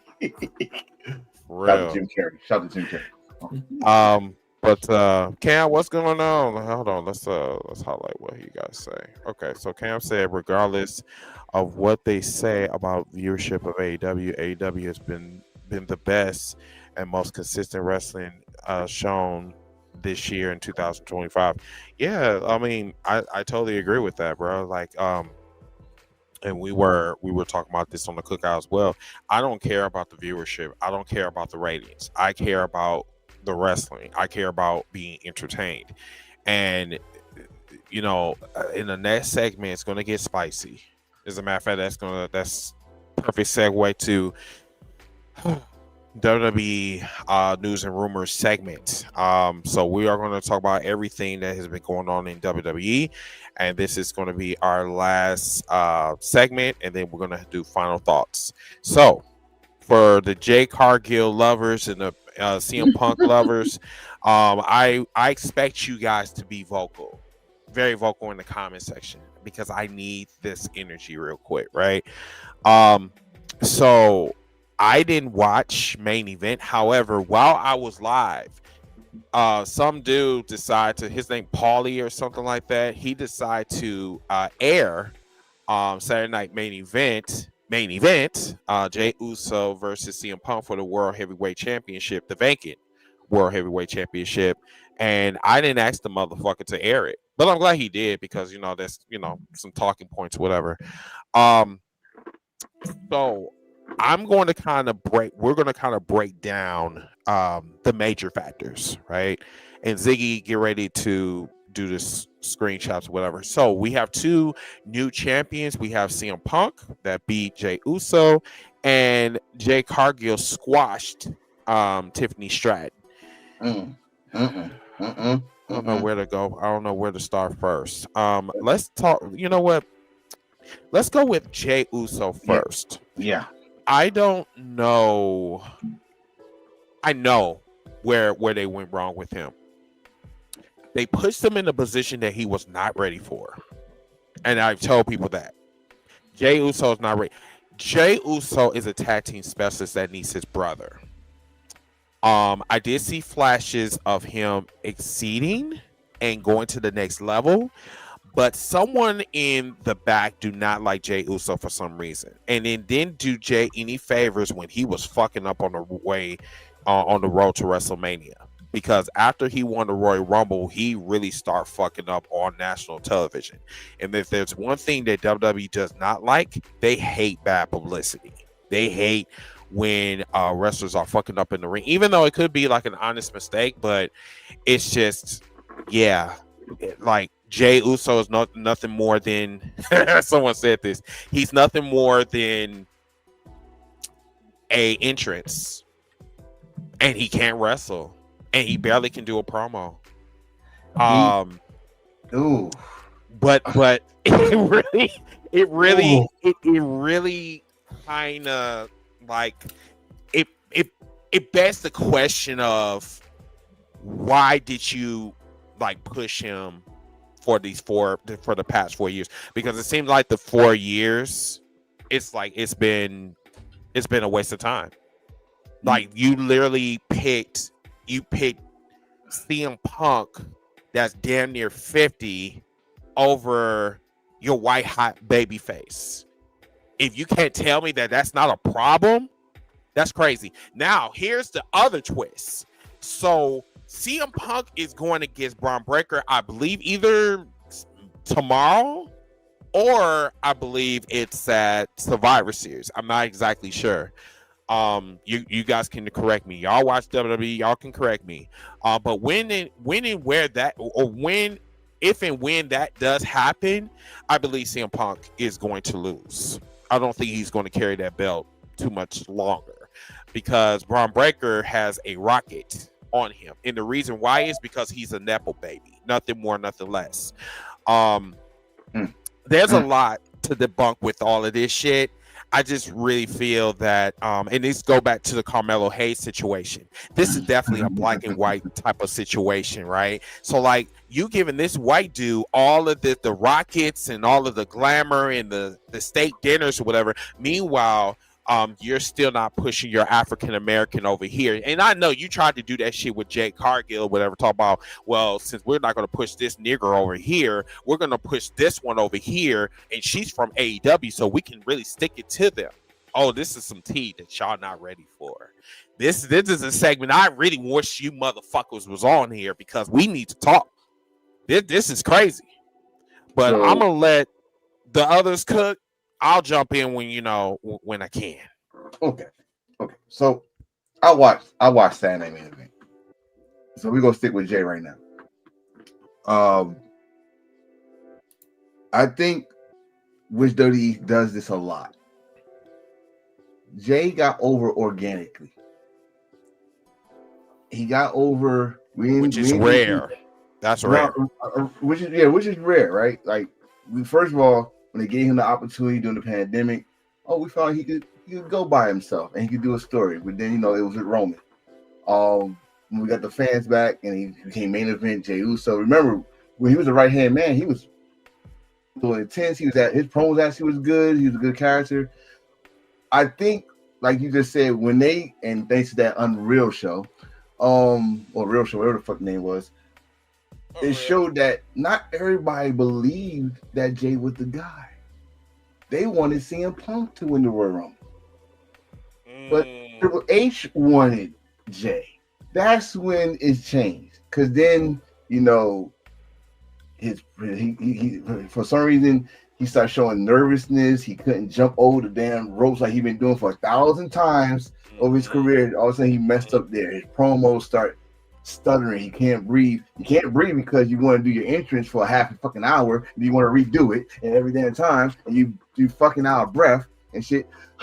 4 letters, 1 word. And then you have the crowd do the eat part. He sounds very slow when he does that. He needs to really stop that.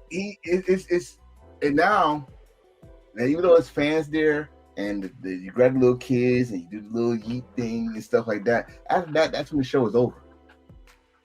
Because now we're going to see 50,000 super kicks, which y'all complain about the Young Bucks doing, but y'all saying y'all like when the Usos do it. And the backlash on YouTube. Now all his videos that got Jey Uso on it is getting thousands and thousands of dislikes. Starting with the word Rumble. I think that needs to, honestly, bro, I think that needs to be studied. Bro, it definitely needs to be studied because it's not mathing right here. It's not. It's not. And then you give the belt to CM Punk, which storyline for me, which was the right choice to me because I don't want to see Jey Uso against LA Knight. I want to see Yeet versus Yeah. I think a promo battle between LA Knight against CM Punk is way better. Because that's what y'all going with. Y'all been teasing that for a good part of 2 months at him versus LA Knight. But ain't LA Knight on SmackDown though? No, sir. He's on Raw. He's on Raw now. Mm-hmm. So I guess I'm confused. So you decided to go with clearly Jay is not the flavor of the month anymore, or even the year, or even the decade. So you skipped over him. You skipped over LA Knight for what? And we have been talking about him being pushed for the longest. It's like, is there an issue with LA Knight?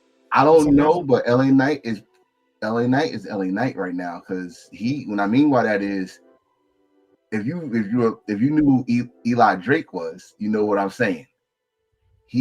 There was a sign in the audience that said, "We did not want Jay. We want LA Knight to win." He grabbed that sign and put it on TV. I seen that. Yeah, that went viral. Right? And the fact of the matter is with Jay, I think Jay single run has run its course. As they say that for TV shows that have been on for a long time, it has jumped the shark. Now you're making the case of now you're teasing a WrestleMania rematch that no one asked for. We don't want Jay versus Jimmy. The first time you did, you slipped on a banana peel and sucked. We don't want that. But y'all gonna try it or y'all gonna tease it, whatever.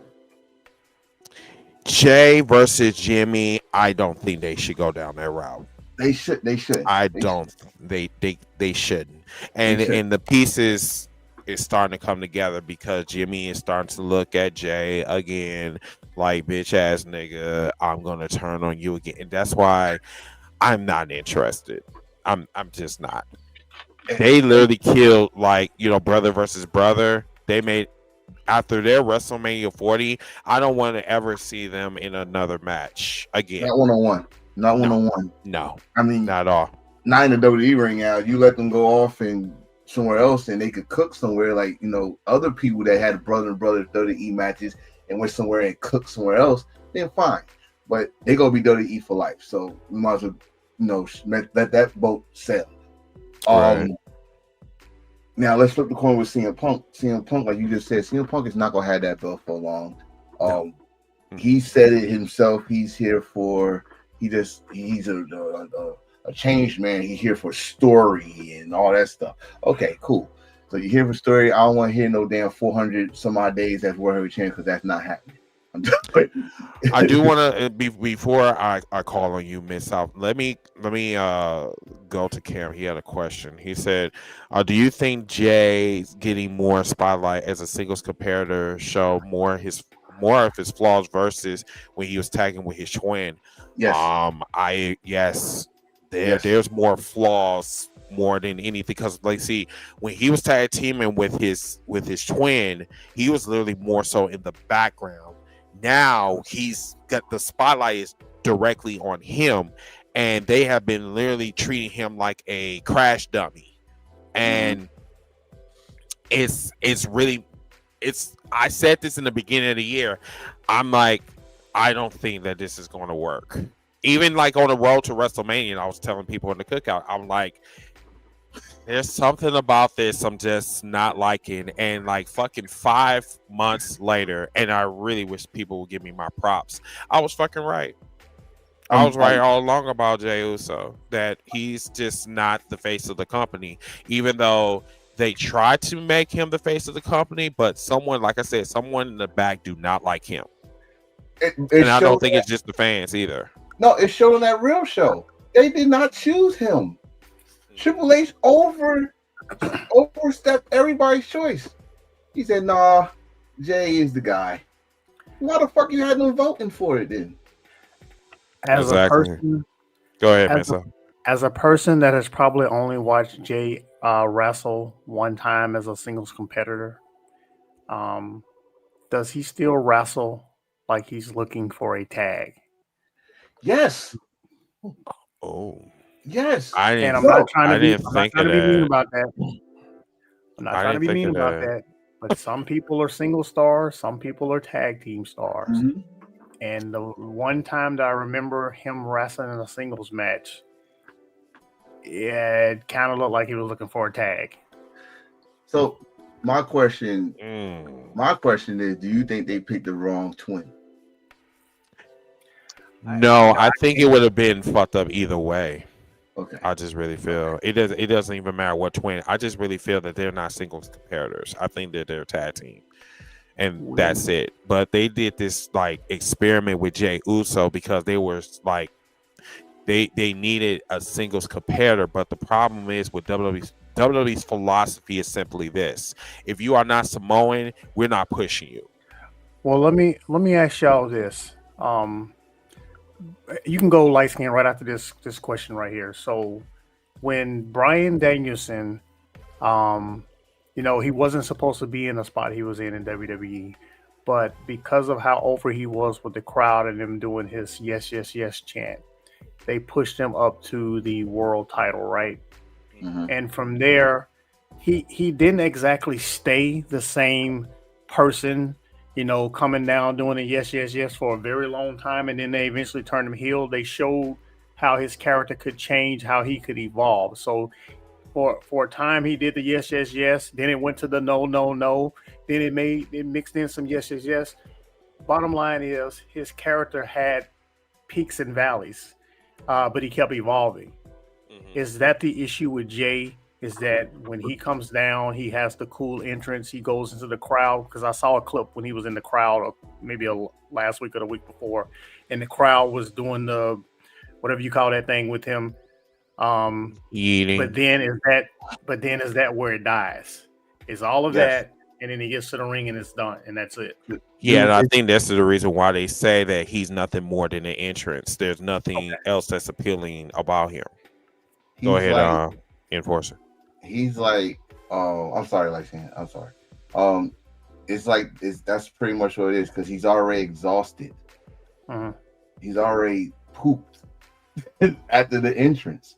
He's breathing heavy.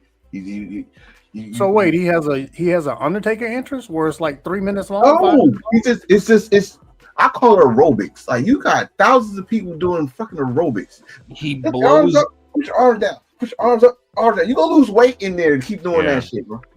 Especially when it's high as fucking people are smelling.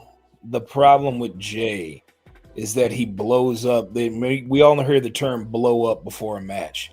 Yeah. Jay blows up before with his entrance, and when it comes time to perform in the match, there's really nothing of substance that he offers to keep you entertained in that match. Okay. The Jay Uso experiment has failed because we as fans cannot see Jay Uso outside of anything else other than being in a tag team. Mid-South brought it up earlier when he said when he was wrestling in singles matches, he was looking like he was looking for a tag. He's not exaggerating with that. I've seen that multiple times in matches. He does look like he's wrestling and looking for a tag. He's looking for his brother. He's looking for his tag partner. Jay, at the time, let's be honest, the pandemic era of professional wrestling was terrible because we got some of the worst gimmick ideas to come out of that. Like there were some things that were good and great. The bloodline thing that started with Jay and Roman, that was good, but then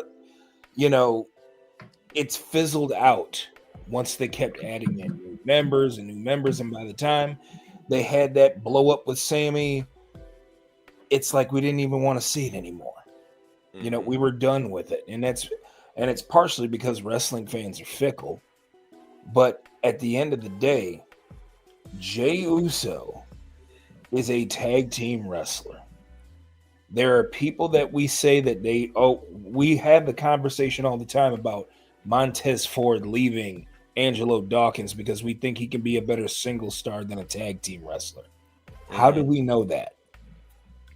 I mean, there are a lot of people that didn't want to see the Rockers break up, but we knew that they had to break up because we saw something in Shawn Michaels that we didn't see in Marty Jannetty.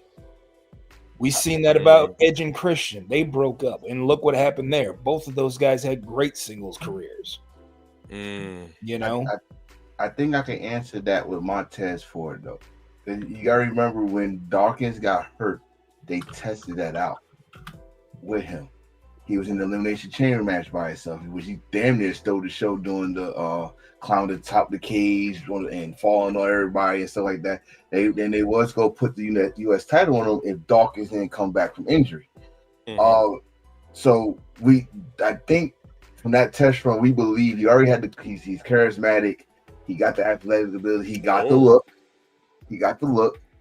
He should have been singles, but he wanted to be loyal to his friend, and that's why he's stuck in tag team purgatory now. But with Eric, you also got to remember this WWE. They don't like tag teams. it's like New Day is the rare commodity that's been tag team for over a decade in WWE. If besides them and the Usos, because Usos is twin brothers, but they split them up. Like you just said, the Rockers. We knew Shawn Michaels was going to be going to be one of the best because that dude was the one that was still all the shows in the tag team match. Hold that comment, Ziggy.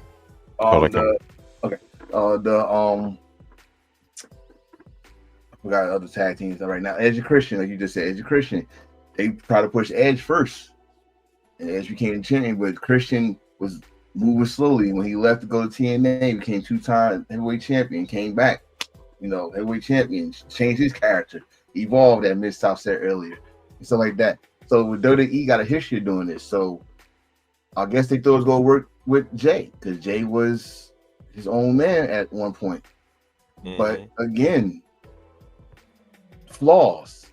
When you put him in that spotlight, first of all, remember who he eliminated in the Royal Rumble. He eliminated John Cena. Then, for him to be the face, why you put him? You try to make him face, but you told him to go after the World Heavyweight title, not the WWE title. The WWE title is the belt for the face of the company, not the World Heavyweight title. So you didn't trust him from that point. Like, okay, yeah, he's fucking up. Choose Gunther. Yeah, Gunther, you mind sacrificing your time? Like, and you won the Royal Rumble, but you was not the main event. You was the opening act. The day one opening act. So the snowball downhill has gone all the way to his real big cartoon era, Looney Tunes. It's a big snowball now, and he just got ran over it because now the fans don't want him nowhere near that World Heavyweight title at all. And we're gonna talk about this more on the cookout tomorrow, sometime in the morning. I like this comment.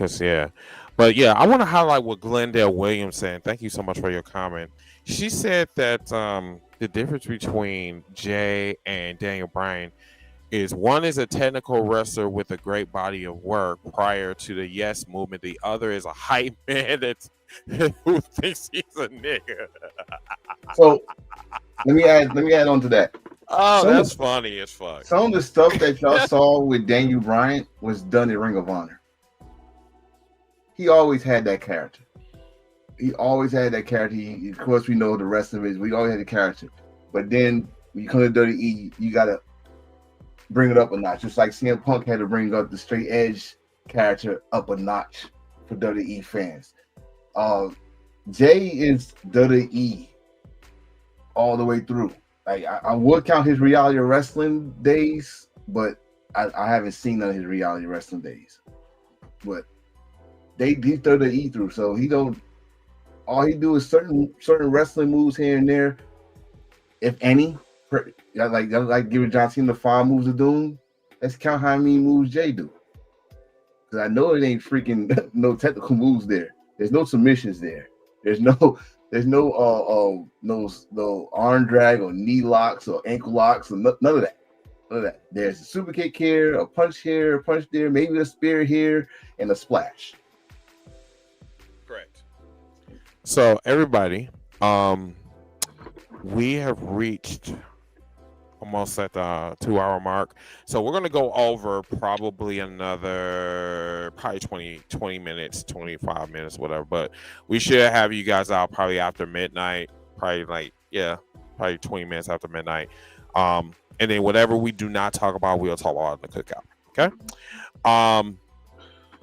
So Jay Cargill. So how can I say this? So I had people that, matter of fact, Ziggy. Oh yeah, Ziggy. Can you pull up that picture real quick? Okay. So the Partridge family or whatever wanted to take a picture after Jay Cargill. Now reminded me after Jay Cargill and CM Punk won their respective titles, right? So this was I don't know what to call it. Let me cook real quick. So I don't know what the fuck this was about. I don't know. Don't care. But Mercedes made a comment, and I even put this picture on my post, and it got at least about 1,000 views. Mercedes said that AEW is everywhere, and I don't know if she was joking, but a lot of people was not. I guess it. Yeah, I think some WWE fans didn't like that shit. Yeah, they didn't like that, but I didn't care for it. But I just want to zoom into Jay Cargill real quick. Congratulations to her. But the thing about this is, like, what are we congratulating her for? Are we congratulating for being mediocre? Are we congratulating her because there's no black women that's currently on the main roster? Hint, hint. Is she a token nigga now? Like, I don't know.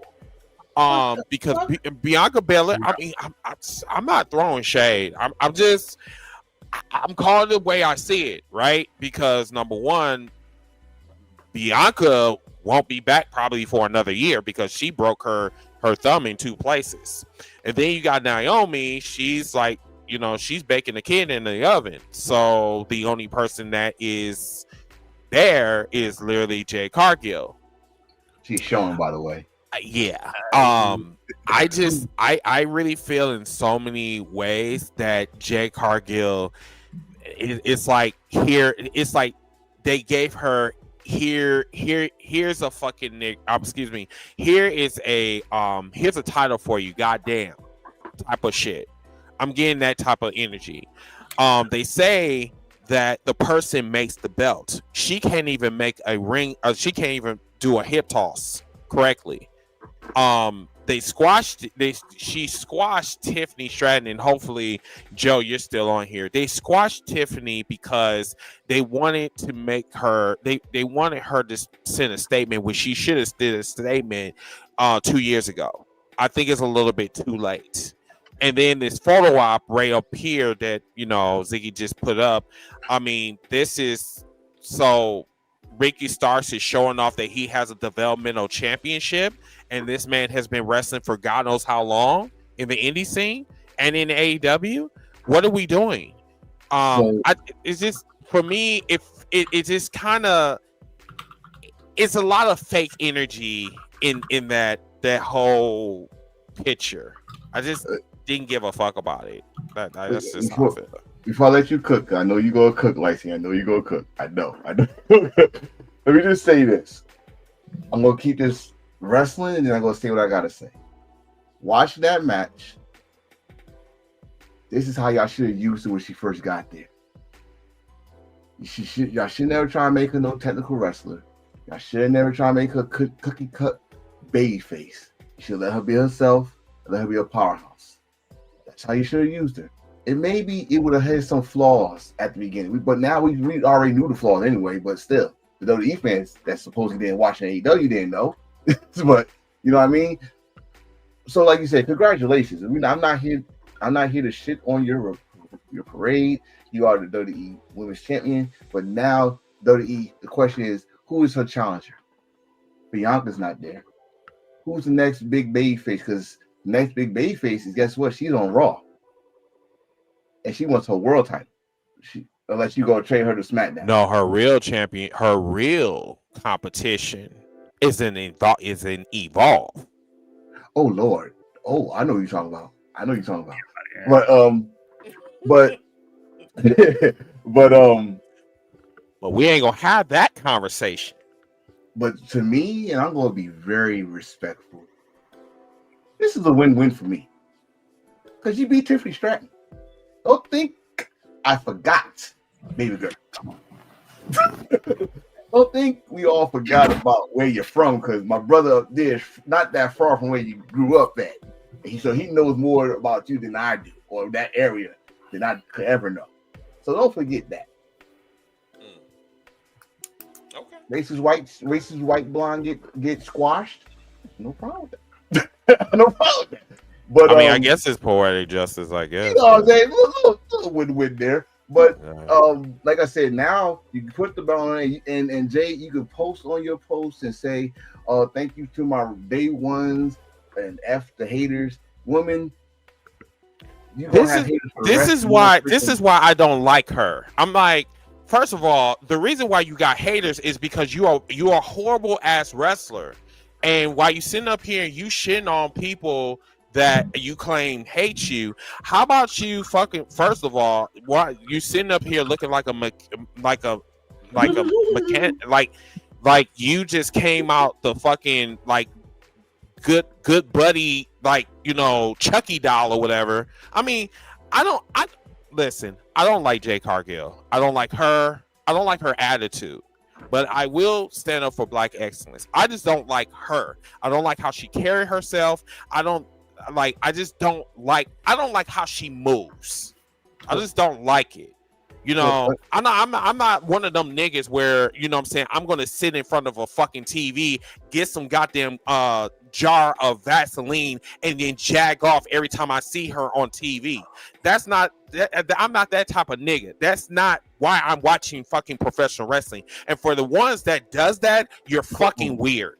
Okay, and you need to be fucking called out on your shit. If you really want to have a conversation about Jade Cargill, why don't you tell that bitch that she needs to work on her fucking craft instead of trying to put everybody out on Front Street? The reason why you on Front Street now is because your ass can't fucking wrestle. That is the problem with you. It doesn't matter about you having a fucking belt. It has everything to do with your work ethic. And it's been trash ever since you've been in WWE. But we don't want to have that conversation because you always got some smart ass shit to say on the fucking post. So, as a fucking respectable hater, fuck you, bitch. That's all I'm going to say. Wait. Hold on. We gotta let Miss out in I know, but I was not even finished. They've been waiting. I know, but I was not even finished because I wanted to talk about that picture. Because I was one to post that the fucking Mercedes. I'm sorry, the GOAT. Posted the shit first. She said what she said first. We all know about this. Come on, we've been watching wrestling for a long time. We watched, especially WWE. You thought they was not going to do that photo? What? That shit was planned from the get-go. Why the fuck Ricky Starks was there? NXT is not in Utah or Salt Lake City, so why was he there for that picture? For the painting, so to post it, so all the AEW fans that know the history was going to fall for it. The ones that are more weird than most, so they can have something to say. And then Mercedes, the GOAT, Monet was the first to say what she said, and lit a fire on their ass. It is all right. Let's let them cook because we've been talking for God knows how long about this subject. All right, whoever wants to go first, go ahead. We're gonna give y'all time now. Nice skin. Go ahead.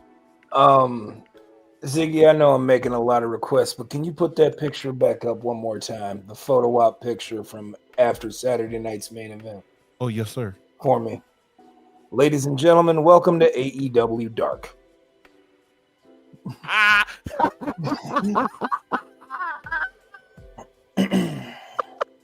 Now, for those of you, yeah. I'm sorry. Yeah. Now, let him cook. He's burning right now. I know.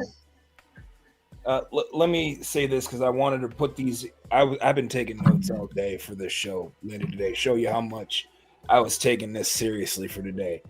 I didn't watch Saturday night's main event, but Chris, I was in your live when the person put it up there, and from what I could see, that match from a lot of people's opinions about the Jey Uso CM Punk match, it was terrible. I'm glad I watched Bandito versus Mascara Dorada rather than that match.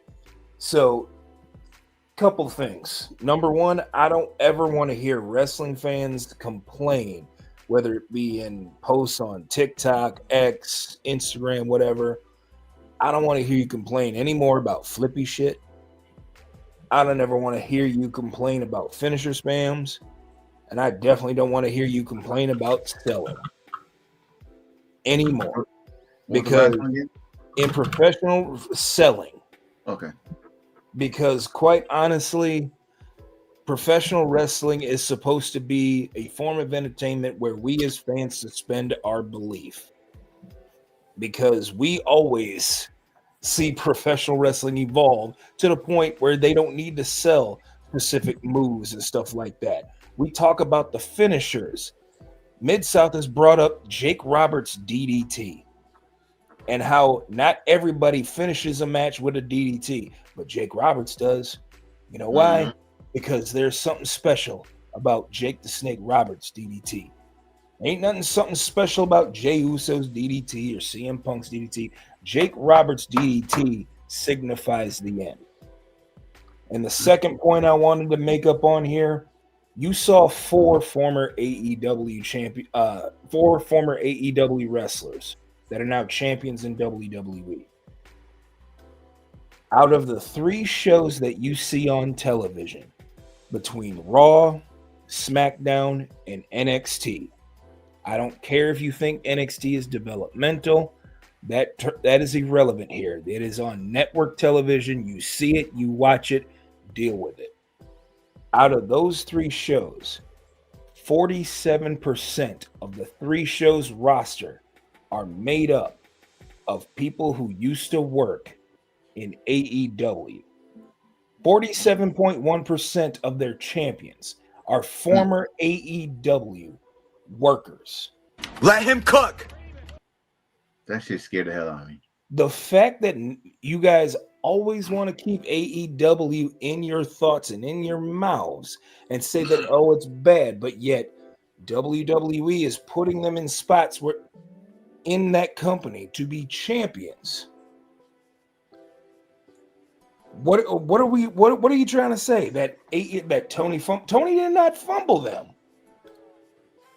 Mariah May was the AEW Women's World Champion, had one of the best storylines to ever come out of that company.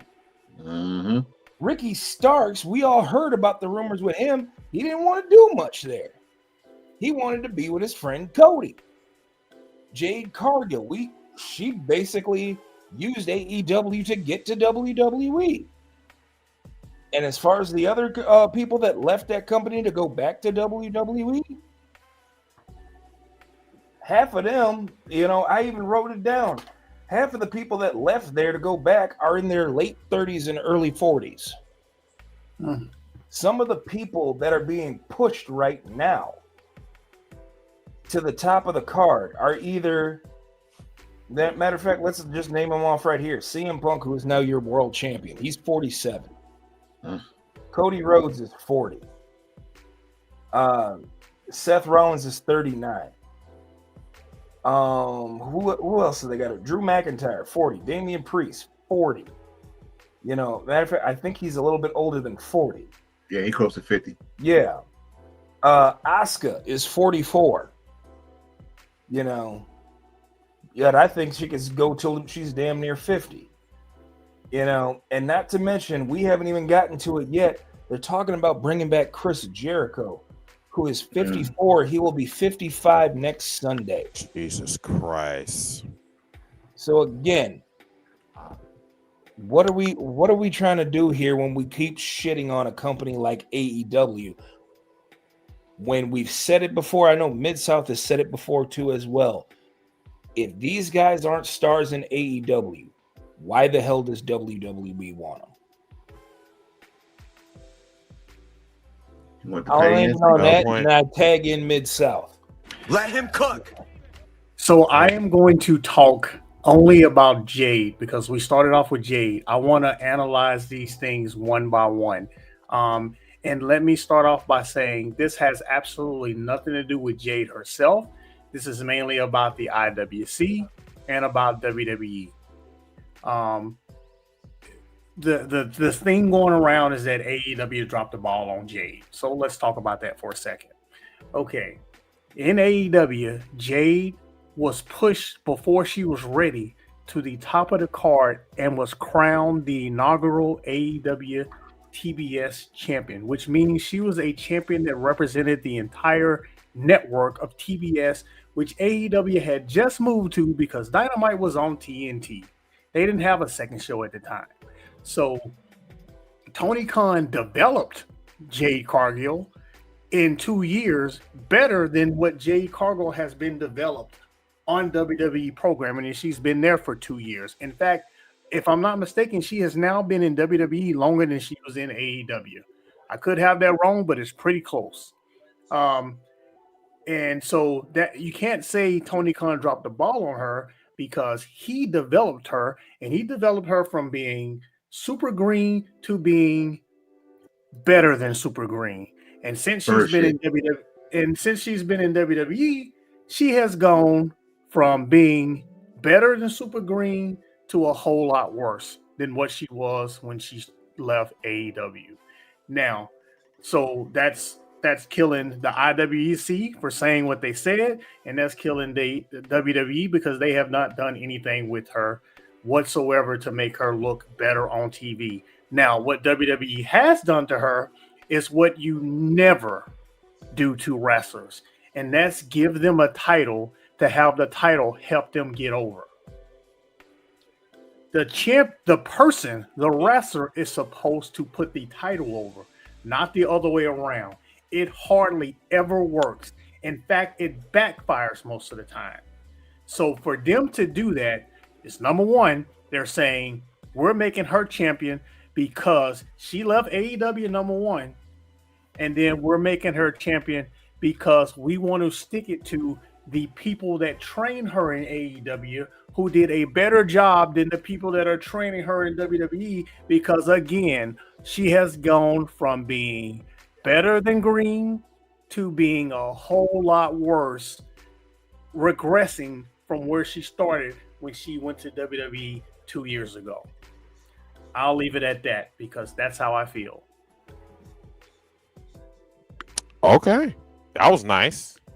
That was nicely put. Okay. Let's see. What else I was gonna say about I'm done with Jay. And I'm sorry for using such foul language. I'm just really at the point where I'm tired of her. I'm tired of the fans. I'm tired of this. I don't know what I said like 2 minutes ago, but I'm gonna stick to what I said. Type of talk. Like I know I'm going to feel that energy tomorrow, and I'm gonna probably feel it in my DMs. Talk like, you shouldn't be talking to her like that. I say I can say whatever the fuck I want to say because I'm tired of this. She's better than anybody on the roster, but then yet can't give me one good match that she have had since being in WWE. Because guess what? There's none that you can come up with. You know, so her best match is still her last match in AEW. There you go. And then guess what? And it's against the current women's champion. Bingo. AEW. Bingo. You know what's crazy? That's why she's champion, doggone it. You know what's crazy when y'all say wild? You know when y'all say that, I thought about when y'all said that was her first loss in AEW. Correct. And her last loss. Yep. AEW was against the current AEW Women's Champion. So when I tell you that y'all need to learn y'all facts before you even start coming on here and talk about, well, I love her and do the facts, do the homework before you even try to come for this podcast, me or Mid-South, light skin. Do your research first. Because I don't care about your glazerations. I don't care about you trying to be a defender of Jade Cargill. I don't give a damn because guess what? Your credibility is just as fucked up as hers. Okay? And it's crazy that Mid-South is saying, I can't believe I'm even agreeing with his ass. I don't even like him. What the hell? It's crazy. It's crazy that you have to. No. I'm just saying. Say it. Mid-South is what? Nothing. No. Say it again. No, I don't know. No, I'm not going to say it. But I'm a.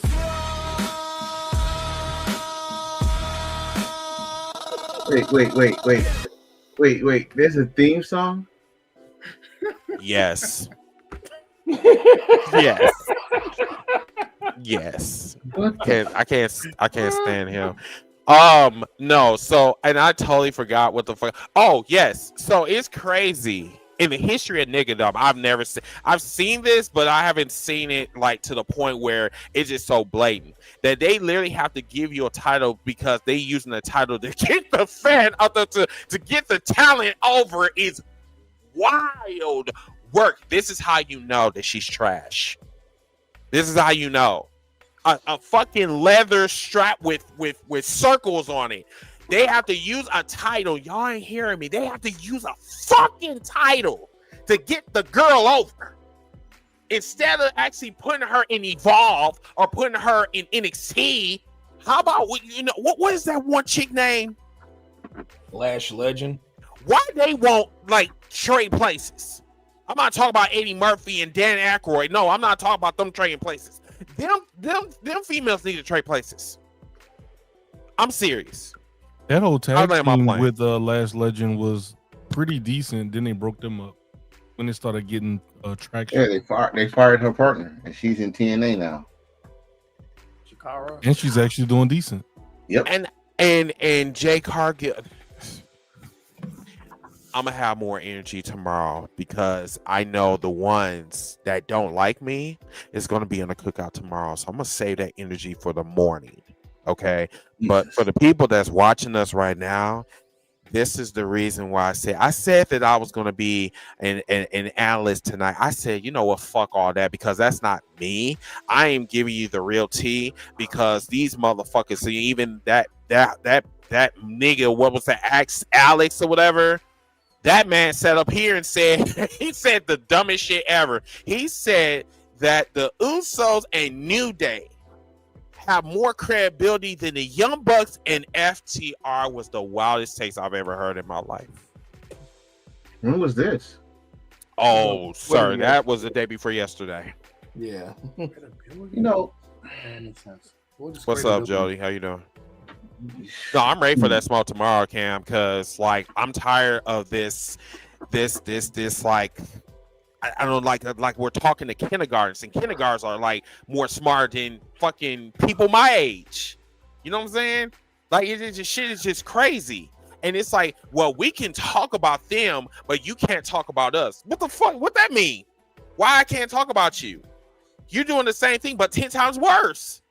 You know what I'm saying? We still trying to figure out like what new talent is going to get. No, I'm not talking about Brian Breaker. I'm not talking about Nepo babies. I'm not talking about them. I'm talking about actually people that are actually new to the main roster. The ones that's supposed to be coming from Evolve. The ones that's supposed to be coming from NXT. I'm talking about them motherfuckers. I'm not talking about some goddamn old, fragile, scrambled eggs, Phil. I'm not talking about some mannequin-looking dog named Jay Cargill. I'm not talking about that. I'm not talking about somebody that's that has a developmental championship and trying to make that as a photo op. No, fuck that. Can I say something about the next person on the? Oh, there we go. And then we got the fucking Donald Trump in training, Cody Rhodes. Oh, you want to skip him? Okay. Yeah, I missed him. Yeah, that's okay. The guy Cody Rhodes, since we're talking about him now from this photo, Mr. Cody Rhodes, I just want you folks to know that, you know, the ones, again, this is about the IWC and WWE. If there was no AEW, Cody Rhodes may not even be employed by the WWE right now. I just want you guys to know that. Cody's theme song, number one, would have never been played on WWE television. In fact, he may not even ever made it, because there's no way Vincent Kennedy McMahon would have gone for that. And if Vincent Kennedy McMahon wouldn't have gone for that, then once Triple H took over, Triple H wouldn't have gone for that, because he would have never seen Cody in that spotlight, because Cody would have never been in that spotlight. Wait a minute. Ziggy, is this true? What's up? Nigga, don't say what's up to me like you just seen me yesterday. No, I'm talking about this this post. This is what the arena looked like? Oh yeah, that's true. Yeah. Are you serious? What are we talking about? Saturday Night Event? Friday night. No, this was on SmackDown. Friday Night SmackDown. Yeah, Friday Night SmackDown was in an arena that hosts about at least 15,000 people, and they barely got one day. Are you surprised? Yeah, They're supposed to be the number one company in the world. You know, like I'm just they dropped tickets down to a crazy price, and still couldn't get half the people in there. So, what's your thoughts on that? Like, why? Is it okay? Let me ask you: is it the tariffs? is it that, or like? I mean, like, what is it? It's probably breaking even, because if every ticket is $1,000, I'm gonna be. You don't need it to be sold out. And then too, you got people that you know the SNAP benefits is like taken away. Then you got people that's unemployed. There's a lot. I'm telling you, the damage that is happening to this country is definitely affecting, like, you know, events like WWE events. WWE events, they charging $1,000 and that's $1,000 that can be used for, you know, buying food. You know what I'm saying? So, like, do you think that that has something to do with this? WWE is the Republican Party show now. Yeah, I know that. Yeah. So, I'm just being honest. This is no hate to WWE or any wrestling promotion at all. Wrestling goes in peaks and valleys. Sometimes you're hot, sometimes you're not. And right now, they ain't what it. I mean, it's not. They're not hot right now. But Mid-South, we really have to have a conversation though. This is I get the flow of energy when it comes to professional wrestling. We both know that we've been talking about that for years. Yeah. But you gotta feel me when I say this, that this is a different situation though. It's a different situation because it's not just you're right. First, let me say that first. It's your turn to be right. You're right. It's not fuck you, okay? Like your turn. Valleys, your turn. With WWE in this case, it's compounding. It's the constantly trying to book against AEW. It's the rise in ticket prices and that being the talk of the internet. It's the charging, $10,000, $20,000 for these WrestleMania VIP packages. It's all of that stuff coming out. It's WrestleMania going over to Saudi Arabia. All of that stuff is a combination of all of that stuff together, which is putting that bad, the one thing Vince McMahon never wanted was bad. He always wanted to keep the bad name of WWE out of the media. No matter by hook or crook, whatever he could do, he would do it. And they're kind of failing at that. Bad PR. I mean, we can go back as far as when Triple H took over. He said he don't see color. Things like that. All of that stuff combined over the last year and a half, I would say, is what's leading to those people in that arena not showing up. Wow, I actually thought this, because that's why I wanted to ask you guys this, and I'm like, because I don't follow WWE like that, but even for me, this is shocking, especially around the holidays, because we're only 2.5 weeks from Thanksgiving. And I thought that WWE was super duper hot. I mean, we have we always hear fans talk about they're the hottest ticket in town and shit. And then I see this, I'm like, but this was the same shit that we were talking about maybe about 2 months ago, that wrestling does have the ups and downs or whatever. And I'm like, WWE is not, they're not immune to that either. I mean, nope. They know, but they know that this is they're not gonna show their hand. They know that shit. I told you a couple years ago, 2018, I went to a show and half the arena was there. They was looking at an empty side of tarp. I still got the pictures. It's on my Facebook page. There was a whole different side of tarp. But again, I don't like. I'm not gonna change my stance on that.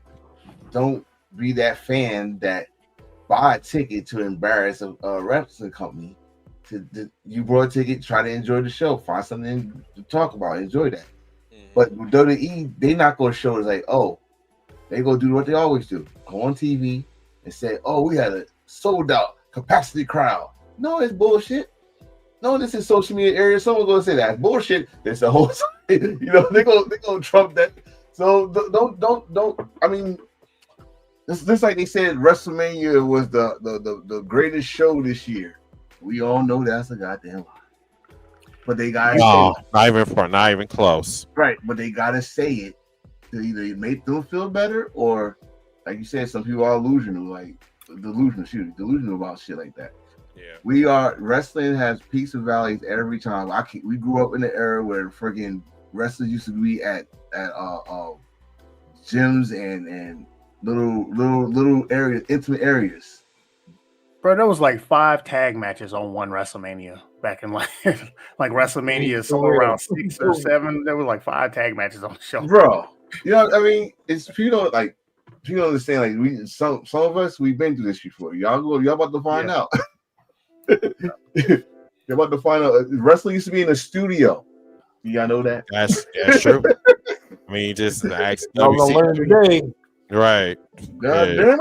Back in my day. Oh, sorry. I didn't want to be that fan. But everybody, we are going to wrap up. I definitely appreciate each and every one of y'all for participating on X and all over other social media platforms this evening. But yeah, that is the end of our show. We are going to go into final thoughts. Trying to make sure. Let me see. Oh yes, I do want to tell you. I do want to share this with you guys. So there's another project that I am doing with 13 Thoughts from TikTok. We are doing a verse contest. So you know the verse that you guys see this past Saturday with Cash Money versus No Limit. We're actually having a wrestling version. So I'm one of the guests, not the guests, but I'm one of the judges. There's going to be 2 judges on the panel, and then there's going to be the 2 opponents. So it could be Mid-South versus Light Skin, or it could be Ziggy versus Enforcer, and we will have to we will give them the wrestlers. We'll say, okay, Ziggy, he takes the Undertaker, or Enforcer, he takes Sting, and they literally have to go through their catalog and they have to prove to us who is the better wrestler between the 2. So we are this is going to be held maybe on a Tuesday. It'll probably be like a special wrestling debates and catering. It'll probably have a special time, maybe a special date and time. Because this is probably going to be like maybe about 4 hours long or something like that. So if you are interested possibly of being a contestant, definitely hit me up. You can reach me on X or TikTok, YouTube, whatever. So I just want to definitely put that out. So that will be coming soon, and stay tuned for more information. But now we're going to do final thoughts, and whoever want to go first, go ahead. I'll kick it off here with this one. Z, you got that graphic I gave you earlier today? Not that one. That one comes later. that was mine. Wow. But I do want to shout out a friend of the show here, DJ Barbecue. He's got a wrestling show he's out trying to promote out in Brandon, South Dakota on November 29th with Midwest All Pro Wrestling. And as you can see, a friend of the show here at Heels for Life, Alex Kane, will be at that show on November 29th. That is Thanksgiving weekend, ladies. Wait, is that Nigga Taker? No, that is the Soul Taker. That's the Nigga Taker. Yeah.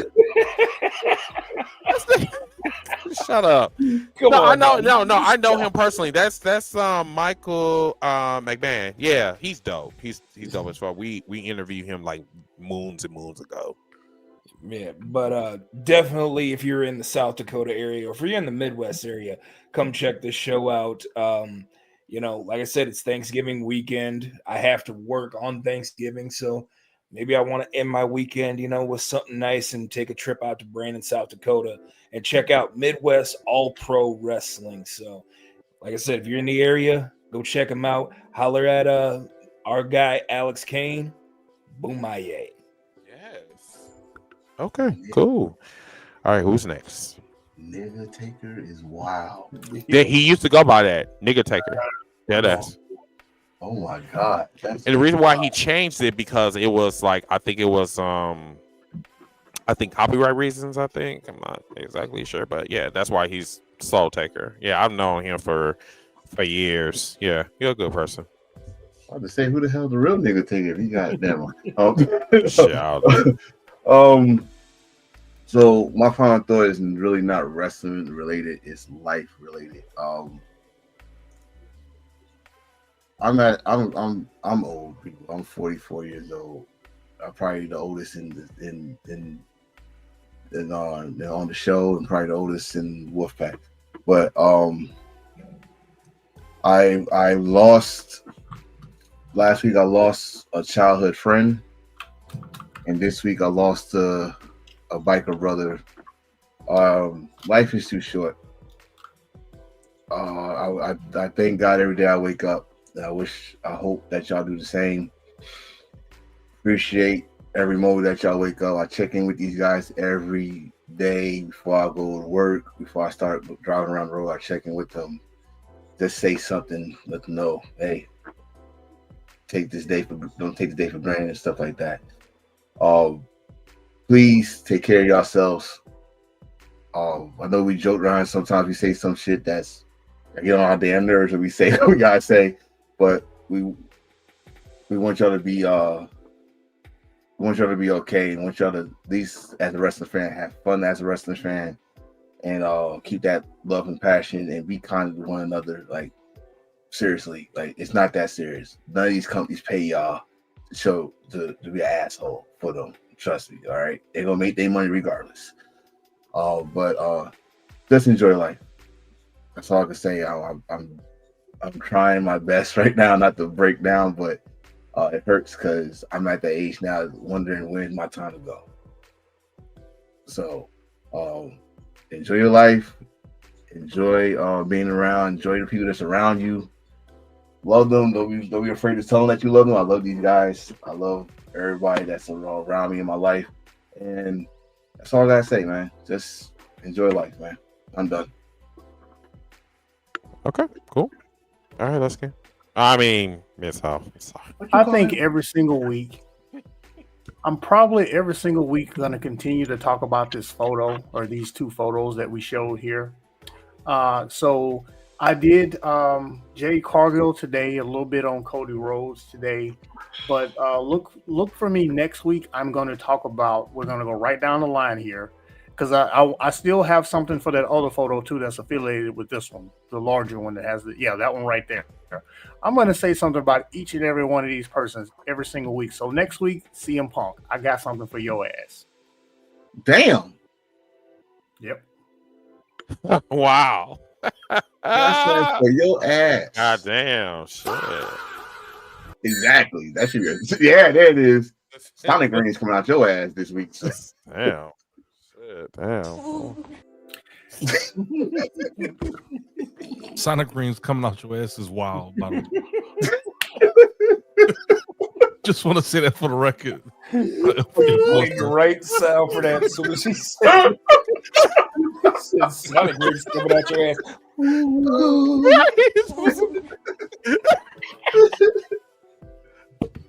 Somebody clip that. Sonic Green's coming out your ass is a wild fucking statement. I know he didn't mean it like that, but it just. I didn't even get to say pause and nothing because he did the fucking sound right after I said it.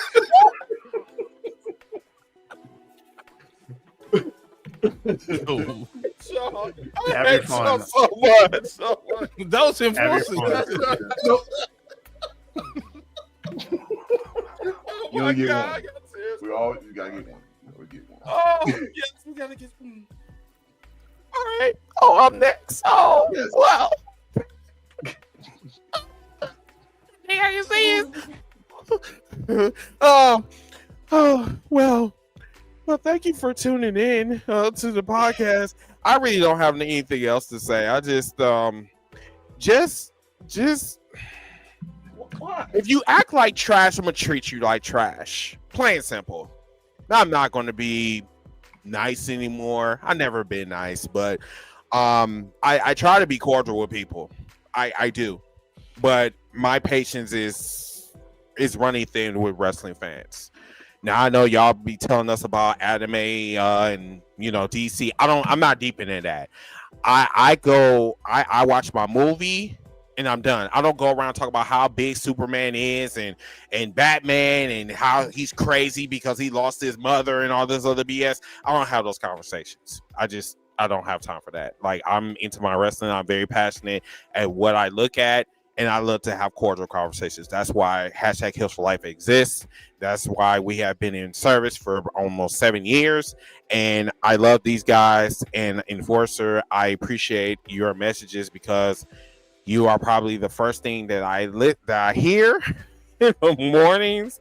So it's very refreshing, and I do appreciate your being an inspiration to us and spreading that positive energy.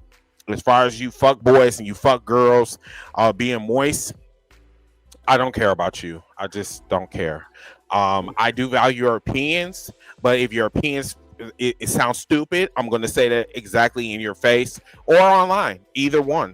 Or if you want a 2-for-1 deal, chicken McNugget and a fucking biscuit, you can get that too. I don't give a fuck, but I still love you though. Yeah, definitely buy our merch too. While I was talking about you and shit, anyway, but I'm glad that you enjoyed this podcast, everybody. Tune in for the cookout tomorrow morning at 9 o'clock Central, 10 o'clock Eastern. And tune in for episode 306 next week. Same time, probably about, I think maybe 8:15 Central, 9:15 Eastern. But yeah, that's all I have to say. Ziggy, anything you want to add before we adjourn this evening? Nah, that's all I had, man. Definitely appreciate everybody that joined us. Appreciate Miss Out, Light Skin, Enforcer, Chris. Y'all put in a lot of work.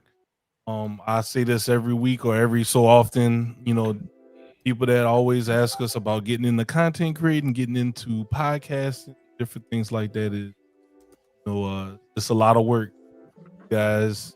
Yes. What y'all see on Sundays is just the culmination of a build up throughout the week. These guys are on their respective platforms, putting out videos, joining people's lives and different things like that. Like Mid-South, he's sending out messages on different boards and discussion boards and stuff like that. Light Skin is on panels. Chris is always hosting panels. Same for Enforcer. So like it's that continuous perpetual motion that these guys are doing. So just definitely kudos to every one of you all on the panel, and that's about it. Shout out to Willis, everybody that has been checking out us in the comments section. And that's all. That's pretty much like what you like, and don't let nobody otherwise. You like muffling. You have to watch it. You have to watch yes. You don't have to watch it, but you can't force somebody to like something that you like. So if y'all like WWE, don't expect a lot of us to be forced to watch it. You have a right to your opinion, but I only gotta watch it either. Vice versa. There you go.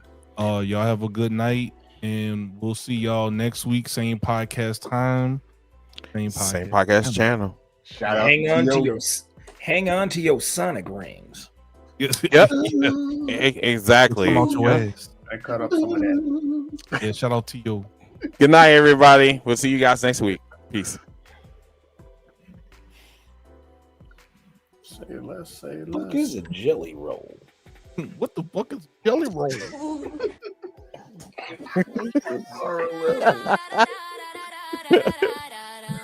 God, you Chris crazy. on the mic, the captain of the ship, spitting hot